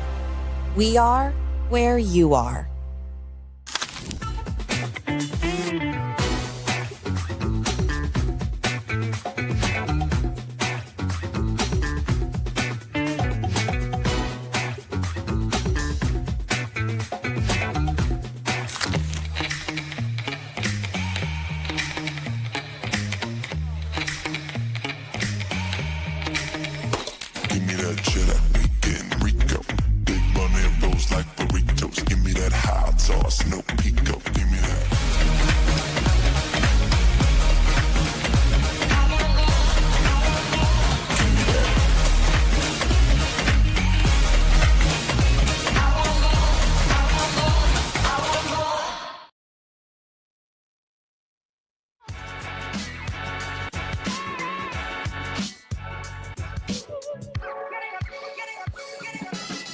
You're listening to Hurrdat Sports Live. We're back here on Hurrdat Sports Live. That's DB. I'm Ravi. Lulla, reminding you your road to a new ride starts with Centris Federal Credit Union. Consistently voted best in Omaha for auto financing. Their team of experts is ready to help get you in the driver's seat. Or maybe you're looking for a motorcycle, a recreational vehicle, whatever it is, they've got you covered. Your open road awaits. Contact Centris to get started online at centrisfcu.org. Federally insured by NCUA. DB. Yes, We've got some sir. We've got some basketball coming up tonight. We do. Some NBA. Yeah, you're gonna be all nervous. I am nervous. I don't feel great. On pine needles. I used to live on Pine Street. Does that count? No. Okay. No. That's all I got. Pine Street guy? Yeah. I grew up on Pine Street. Oh, well, it sounds like a good street. It was solid, you know? Middle North neighborhood, so that helps. Of course. It all boils down back to Millard North. I mean, my Warriors are 7.5-point favorites tonight. I don't feel great there. 7.5 seems like a lot. That's a big number. It's a big number. I know that Memphis is dysfunctional, but as you mentioned, they are capable. Yeah. Now they can score. Yeah. Are you worried about a spurt? I'm worried about everything. I'm worried about age. Here, Nelly. I'm worried about Nelly. I'm worried about athleticism on the Memphis side. I'm worried about a lot. You're gonna be all right. I'm worried about a lot. Hey, do you think Anthony Edwards would be the best player in that series with the Lakers? No. Really? No. Well, I hope you're right. I mean, come on. I know you don't love Luka, but come on, man. You don't watch the Lakers. No, I have. But I'm gonna ask you one more time. No, Anthony Edwards is not the best player in that series. He can be. What, did you hear the question? Yeah, you said, is he the best player in that series? Is he going to be the best player in that series? No. Again, capable, yes. Okay. Going to be, no. I mean, I would pick two Lakers. For some reason, I feel like he has a 50 burger in him. Dude, we can't stop a soul. No rim protection. He might have a 50 burger in him, but that doesn't mean he's going to be the best player in the series. Okay. Everybody can have a nice one-off. It's fine. I hope you're right. I would bet on two guys on the Lakers being the best player in that series before. So you think Anthony Edwards will be the third best player in the series overall? No. I think if I had to bet on best player in the series, there are two Lakers guys I would take before that. I don't necessarily think both of them will be better than Edwards. Okay. But I would bet on if you're giving me odds. I'm terrified of the NBA. Like if you're giving me, it should be the non-betting association. Yeah, I agree. But it's tough out there. Magic Land, the 5 is safe as a kitten. 5.5? Safe as a kitten. Alrighty. I think Pau Banchero is the best player in the NBA that He's really good. He's really good. When I say no one, I mean no one. That no one talks about. No, you're this exactly is not right. hyperbole. No, he gets Banchero is sensational. He flies under the radar. He's really, really good. So here's the thing that with Paolo that I noticed immediately last year when he got in the NBA. He looked so much more athletic when he got to Orlando than he did at Duke. He looked sort of plodding at Duke. I was like, what's happening here? Nobody does less with 5 stars Than Duke. in college than Duke. But then he gets the NBA. I was like, oh no, this guy's kind of freaky. Where did this come from? All the 2010s going for you with more 5 stars than anybody in the free I world. thought he was like, he looked more like Jabari Parker at Duke than he did. No, anybody. Jabari was nice. I'm He not was going to stand nice, for but that he didn't. slander. He wasn't a freak. Wow. He was a nice ball player, but he wasn't freaky athletic. And then You Powell, said ball player like you're 70. he's a good ball player. That's Go play some ball. That's a DB. That's an old people's term. Well, I like ball players, you know. It's a good ball player. Good ball player. No, Powell is a freak. Powell's great. Yeah, really good. I like the 5. I'm certainly taking Powell over Trey. I'm not a Trey guy. Yeah. But you know he's capable of just going ham. He is, but he can go ham and probably still lose. Yeah. Like that's kind of what Trey does. And He's got a little LaMelo in him. I want you to take John Tallman's Rangers tonight. The Rangers. What do we got? What do we got with MLB The tonight? Rangers. Home on the Rangers. Yeah, your boy. Don't call me Vic Kikuchi on the bump for the Angels. I'm sorry, who? And Oh, you didn't know? I take the Rangers. Got Corbin going No. for the Rangers. Is Corbin going tonight? Looks like it. I thought Molly was going. You change your mind if it's Corbin? No. Still Rangers. Plus, Although it should be, if it is Corbin, it should be more. it's minus 125. I don't think he's not going tonight. I think Molly's going tonight. ESPN's lying to me then. Yeah, I think Molly's going tonight. Let me make sure I've got the day right. I'm on Tuesday, April 15th, tax day. To this day. But by the way, I've got Corbin going. I have the craziest hiccup. Uh-oh. So I tried to, obviously yesterday, and I have a super. She's amazing. Mm-hmm. I think I can say this out loud. I don't really care, but so it got rejected twice. Tried to file electronically, and it got red flagged. So if somebody knows about this, man, hit me up. Mm-hmm. There's some health market deal. Okay. Where it says that I applied. Mm. And so you need the 1095A this thing because it's coming up as I need to do something with it. But I've never applied for health market. Weird. Ever. Yeah. So we're scrambling. Yesterday I called him. I was on hold for 13 minutes. Put my AirPod in. I lost it. Just pissing me off. And the guy goes, I said, hey, this came back. It's red flagged. Mm-hmm. I need to do some paperwork with this. And he said, and he paused. I go, let me guess. This isn't the first time that you've had this. Because what happens is people apply for health, the benefits, and then you either get a kickback or whatever, right? And so he said, I get 5 to 6 calls Monday through Friday over this very same thing. And it's happened since February of 2023 up until now. So I'm going to call them back and make sure that I'm not in the system again. Yeah. And my only real option is to just mail it in. Yeah. And hope that they don't kick it back to me. Yeah. I'm very nervous. Yeah, I mean, as long as it's postmarked by the 15th. Yeah, I don't know why I would become. I mean, was there some sort of? Apparently, it's a fraud deal. Probably, yeah. Usually, so here's what I'm guessing is, having worked in this world a little bit, not in this specific realm, but I'm guessing people use it as sort of a test if like some of your information got compromised, but not all of it, and they're trying to piece together like a fake identity. Then they will use the health market as sort of a test to see if it gets accepted, as opposed to like going to a bank and applying a loan where that sets off more red flags and alarm bells. The health market, I'm guessing, is a pretty safe place in terms of trying to test out fake identities or synthetic identities without it setting off financial institutional alarm bells. So if anybody else has gone through that, help me. Help me. Help me. Like Rhonda. Rhonda? Who's Rhonda? Is that the Beach Boys, Shane? That is the Beach Boys, yes. Help me, Rhonda. Never seen that song? Heard that song? I've heard a lot of Beach Boys. That one's not ringing a bell. I'm wondering why you're getting Corbin tonight.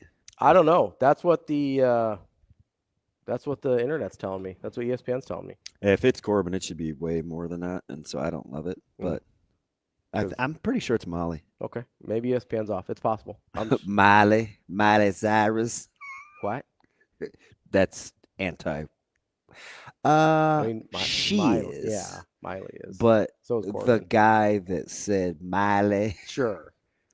The antithesis. Antithesis? Yes. What does that mean? Of opposite. Who was it? I don't remember. Was it Billy Ray? No. There's your commercial with Seal. No, it was somebody. It wasn't somebody like Charles or Magic Johnson. Yes, or somebody. it's Barkley. Billy Ray Charles is Billy Ray Charles. Who's Billy Ray Charles? I was doing a Ray Charles and a Billy Ray Cyrus. Miley Cyrus. It was Barkley. Miley. Billy Ray Charles Barkley. Just knock it off. Let me see what my man TK said. All right, so those are your locks for the day. We've got Texas. It's the first political thing TK's ever said to me. Texas minus 125, and you like Orlando minus the 5.5. Yeah. Those are your locks of the day. Hook 'em? I would. I mean, the hook is fine. Hook 'em? Watch them win by 5. Everybody's mad at OD bait. I saw somebody the other day at Oklahoma City hit like a $10,000 half court shot. First thing he did, horns down. I was like, "You're in a Thunder game, man." Did he step over the line? I don't know. Allegedly, he got paid. I don't know. Better team for you, OKC or Cleveland? OKC. They're built kind of similar, though, aren't they? They are. I really like Chet, and I think Shea Better than Mobley? Yes, offensively for sure. Mobley's really, really good defensively, and I like Mobley a lot. This is not a hate on Mobley, but Shea greater than Donovan.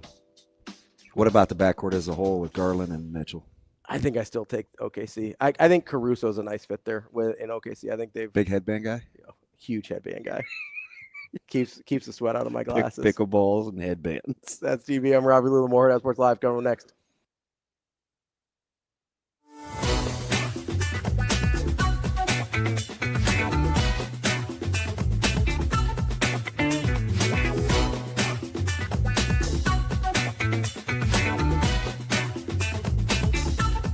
You know, I'm getting my information for the most part, kind of where you guys get information. Like I'm following Ross Dellinger basically every day. You know, so it's kind of like when you guys asked me about this, you know, the Colorado Syracuse spring game. I was like, I'll wait and see what happens. It's kind of like that, right? Now, I was in Big Ten meetings early on where I was a major proponent of grandfathering people in. Even if you went like, 120, 115, 110, 105, or 150, I know some of the conferences had some concerns about that. And I think part of the reason why they had concerns was, hey, what if all these teams start scholarshiping 120 guys, then there's not less guys for everyone else. Let me just say this first. I don't think there's anything wrong with giving kids money to go to college, paying for kids to go to college, right? Like putting guys on scholarship. I mean, there's going to be enough players to go around. So I don't have those major concerns. And I think as we've moved forward and we've learned more about what the House settlement could be, again, I don't know what it is. What it could be, I think, the concerns about people just putting everyone on scholarship and hoarding players in the old days, the 70s of 150 scholarship or something that's kind of going away.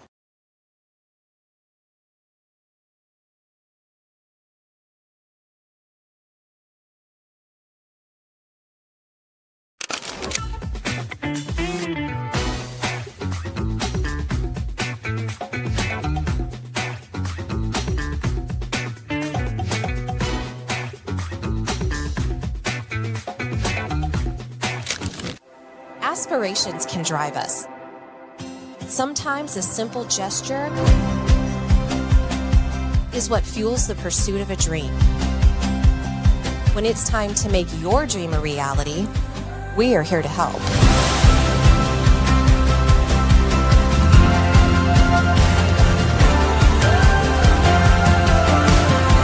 Centris Federal Credit Union. We are where you are.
For Hurrdat Sports and for Borsheim's, it is our big game chain player of the game, and it's Mikey Jensen of Papio South in a 5-1 win as Class A takes down Class B. Mikey, congrats. Big day for you. Started on the mound, and you got 6 strikeouts today. You were feeling it early. Had to deal with all this wind, but nonetheless, you had control from the get-go. Yeah, yes we did. Could trust my curveball, and I just trust my defense to make the plays, get weak contact in the field, and have Danny in center field to catch those fly balls for me, and Donnie.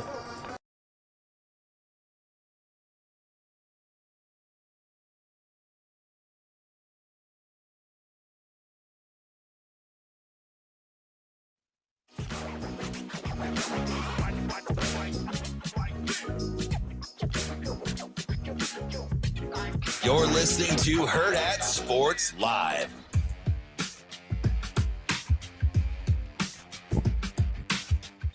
Welcome back, Hurrdat Sports Live. That's DB. I'm Ravi Lulla here at Hurrdat Sports Bar and Grill, reminding you to call my friends over at Midlands Family Urgent Care. They've got you covered. If you're trying to lose a little bit of weight, they can help you out. 402-810-9494.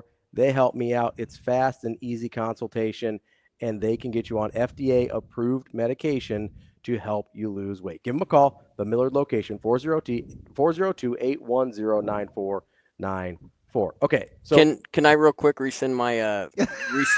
Hey, they're still coming, so apparently everybody's catching up on the stream or on from this morning or the pod, and well. it's I want to take Eddie Murphy out. Okay. And I want to put Samuel L. Jackson in because I can watch the MCU movies that he's in, 100 times. So I brought up Robert Downey Jr. That gets you a lot of the MCU and it gets you some other stuff. And Robert Downey's pretty good. That's pretty good too. This is gonna surprise you, but Robert Downey Jr.'s best role was in Ally McBeal. What you get? You get a lot of TV shows out. A lot of you were episodes. to say his best role was Tropic Thunder. That's incredible. I could watch Tropic Thunder and I'll laugh like a 4-year-old. Yeah, it's funny. It's a funny show. And I'm like, I mean, it's some stuff you would do too. You just go into character. Who, me? And just act like a fool and be super offensive. No, I don't. Oh yeah, I don't know what you're talking about. So you know who's getting late run? Who? Leonardo DiCaprio. So Darwin said that, and I thought about Leo early, but I was trying to remember. Is DiCaprio greater than Damon? So not his filmography for me. I like more of Damon's movies. Now DiCaprio is obviously great, but he's got fewer movies that I love. So this isn't really about quality as an actor so much as just what I like watching. And I like watching Matt Damon's movies more because I just get a little wider range of stuff. Plus, if you only have sports and these two people's catalogs, that's got to occupy a lot of your time. Yes. Also, like, I'm not watching stuff like The Revenant. I'm not doing that. Like, that's not a rewatch for me. So You know what I mean? that's a movie that if I could just get through 2 hours, I loved the end. I watched The Revenant during COVID in the dark about 4:30 in the afternoon. It was snowing a little, and I was traumatized. Yeah. There's a lot Isn't that a one-time watch? Yes. Yes. 100. That's what I mean.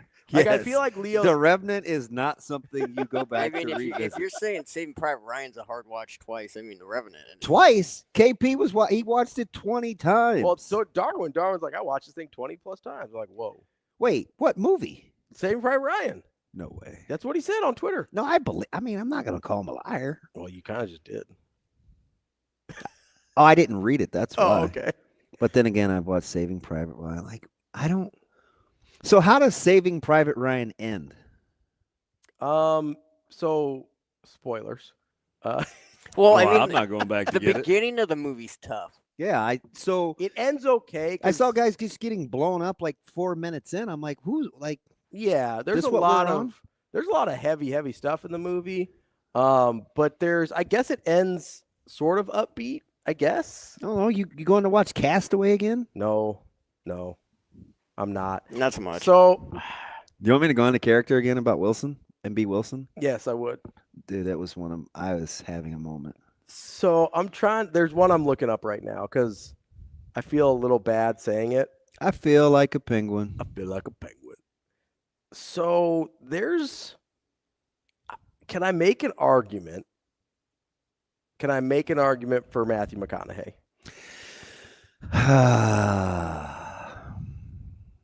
He's in some stuff I like a lot. I don't think there's enough of it. Yeah. But he's in some stuff I like a lot. So a couple of the catalogs I'd take from McConaughey, I think are like really, really up there. Mm-hmm. Like Lincoln Lawyer. Lincoln Lawyer's really good. A Time to Kill. Yeah. Some of the stuff he's in is phenomenal. I'm a huge Interstellar fan. That's one of my favorite movies. He's a bit part, but like Wolf of Wall Street's pretty watchable. Do you know I've never seen that? It's pretty good. Like it's raunchy, so I don't know how much you'd like it. I mean, I got a lot of the, and I'm just telling you, it jumped the shark, but it had such potential. True Detective was incredible. The first season was really good. The one with him was really good. So low-key movie that I liked a lot that he's in. Did you ever watch The Gentleman? No. Really good movie. Was he the mobster? Yeah, he's like a drug lord. And he threatened to put the guy in the freezer. Or Yes, yeah. You've seen it on TikTok probably. Yeah. Yeah. That looks interesting. It's a really good movie. I like that movie a lot. So what's it called? The Gentleman. Yeah, I might have to go back and get It's a good movie. I like that movie a lot. There's a lot of stuff. Because I'm not sure if I could transfer money in a freezer before you before the finger starts to go. Yeah, and that's what he told him too. He's like, yeah, he's like, frostbite's gonna start to set in about 8 minutes. I would hurry. But no, his like high end stuff is really, really good. I don't know that there's enough of it, but I felt like he deserved being mentioned. I don't know if it's cool to like him. I like Matthew McConaughey. I do too. I think he's great. He's very watchable too. Now, he never once made me want to buy a Cadillac, but what about a Lincoln? Is that it? Yeah, he's a Lincoln guy. It was after the Lincoln Lawyer, he kind of like got into the Lincoln commercials. He's got a little. The Texas thing would drive me crazy. Yeah. Yeah. He does. There's certain movies where he doesn't he kills the accent a little bit. Where's better? I like Matthew McConaughey. You should watch The Gentleman. It's a good movie. It was on my algorithm. Yeah, it's a good movie. His high end is really, really high. But I don't think there's enough depth there for me to pick him, but I wanted to make sure he got a shout out. More run for Leo. Leo's really good. I got to look up. So he's coming on like gangbusters. I got to look up the filmography, make sure I'm not forgetting some stuff. Because I do his high end is probably pretty good as well. That's where I thought of The Wolf of Wall Street. I'm probably not watching Django a bunch. You watching Growing Pains a lot? Django is a movie that I have seen multiple times. It's a good movie. I've seen it multiple times too, but it's also a good ending. It is. And I wanted to see Candy get his, but it's a little. I wanted to see Samuel get his. There are some stretches that are a little hard to watch. Yeah. So yeah, that's 100%. So that's where I've probably seen Django 4 or 5 times. I'm like that with all those movies though. Yeah. Have you ever seen The Hateful Eight? I did not make it through it, but I tried. Are you a Tarantino guy? Yes, for the most part. More Chris Nolan over Tarantino, but I like Tarantino. Hateful Eight was. I mean, Glorious There Bastards. were some stretches where I was like, "Why is this in this movie?" Yes, I didn't make it through it. Oh, it's tough. Yeah, it's tough. There are some tough scenes where it's like, is anything good gonna happen? That's that's a lot of Tarantino movies. I made it through Kill Bill and I loved it. Yeah, Kill Bill's great. I love Kill Bill. There's a lot of scenes in Tarantino movies where you're like your stomach turns a little bit. Yeah. Like Pulp Fiction's that way. Django's that way. Hateful Eight's that way. There's even some scenes in Inglourious Bastards that are a little rough. TK is really trying to will me to watch Inglourious Bastards. It's a good man. It's so probably if I had to go 3 most favorite movies of all time, I'm going Gladiator, Interstellar, and Inglourious Bastards off the top of my head. Haven't seen it. You've seen Gladiator. Yeah, I know. Come on. So my catalog changes. I mean, I'm a big Outsiders guy. Yeah. I love The Equalizer. I love Gladiator. I like 300. Big Menace to Society guy. Mm-hmm. Big Boys in the Hood guy. I like Lean on Me. You smoke crack, don't you? Yeah. Sam's was my dude. There's not. So I'm looking. I like The Breakfast Club. Okay. I love The Town. Oh, The Town's really good. So Ben Affleck didn't. We went a whole show without Ben Affleck. Yeah, I thought about Ben Affleck when somebody brought The up Accountant was sensational. When somebody brought up Matt Damon, I thought about Ben Affleck. The Town, quietly. The Town's really good. Man, Which do you like better, The Town or The Departed? Have you seen The Departed? Yeah, that's tough. The Departed is really good too. Have fun watching Justice League with that. Enjoy your time. I'm going with The Town. The Town's a little bit more succinct. Like it's a little. And I like the guy that played the captain. He's in the Oil movie with Billy Bob Thornton. The Oil movie. I just binged it. It's only 10 episodes. Oh, John Hamm? No, that's a different guy. Dark hair. He was the guy that was on the phone with Ben Affleck in The Town. He's the main cop trying to get him. I mean, John Hamm is the FBI. Then I guy. guess it's John Hamm. Is I it? don't know. Is it John Go Hamm because I don't know if it's John Hamm. And then he's in Landman. Yes. Yeah. He's his boss. Yeah, that's John Hamm. Yeah, That's John Hamm. I like that dude. Yeah, no, The Town's really, really good. I mean, spoiler alert, he dies, but Whoa, easy, man. No, The Town's really good. So is The Departed. The Town's a little bit easier of a watch. The Departed is heavy, drags a little bit. Ben Affleck's a good one. Like there's some sneaky, especially do you get his, we talked about this with Clint, do you get his directorial stuff? yeah. Because he's done some good stuff with as a director too. And what's the movie that I like where he shoots the hoops off the cliff, and I think if he misses the rim, the ball's going to roll down into the beach? For Ben Affleck? Yeah. I don't remember. He's a coach overcoming and at the very end he's shooting Way on Back? like, yeah. That's a pretty good movie. That one's kind of a downer I'm like, too. man, if he misses the unit, his ball is gonzo. It's gone forever. That movie's a little bit of a downer too, but it's a good movie. I like Ben Affleck's got some good ones. He's got some good ones. I'm not rewatching Gone Girl. I'm going to be honest with you. That's a tough hang. movie is fantastic. Great movie. I'm not rewatching it. That movie is really, really good. Yeah, that's a single watch for me though. What about nah? Who? I like Daniel Craig too. Oh, I do too. I don't think there's enough. I don't know. You've seen The Girl with the Dragon Tattoo? I haven't. That felt a little dark for me. Oh, it's extremely dark. Yeah, I wasn't. That's not that dark. The Girl with the Dragon Tattoo? Yeah, it's a good movie. Are you kidding? I thought the Wikipedia was too dark. Oh, Are you just not? I think Are you just bypassing the whole hotel scene? and- No, I mean there's that.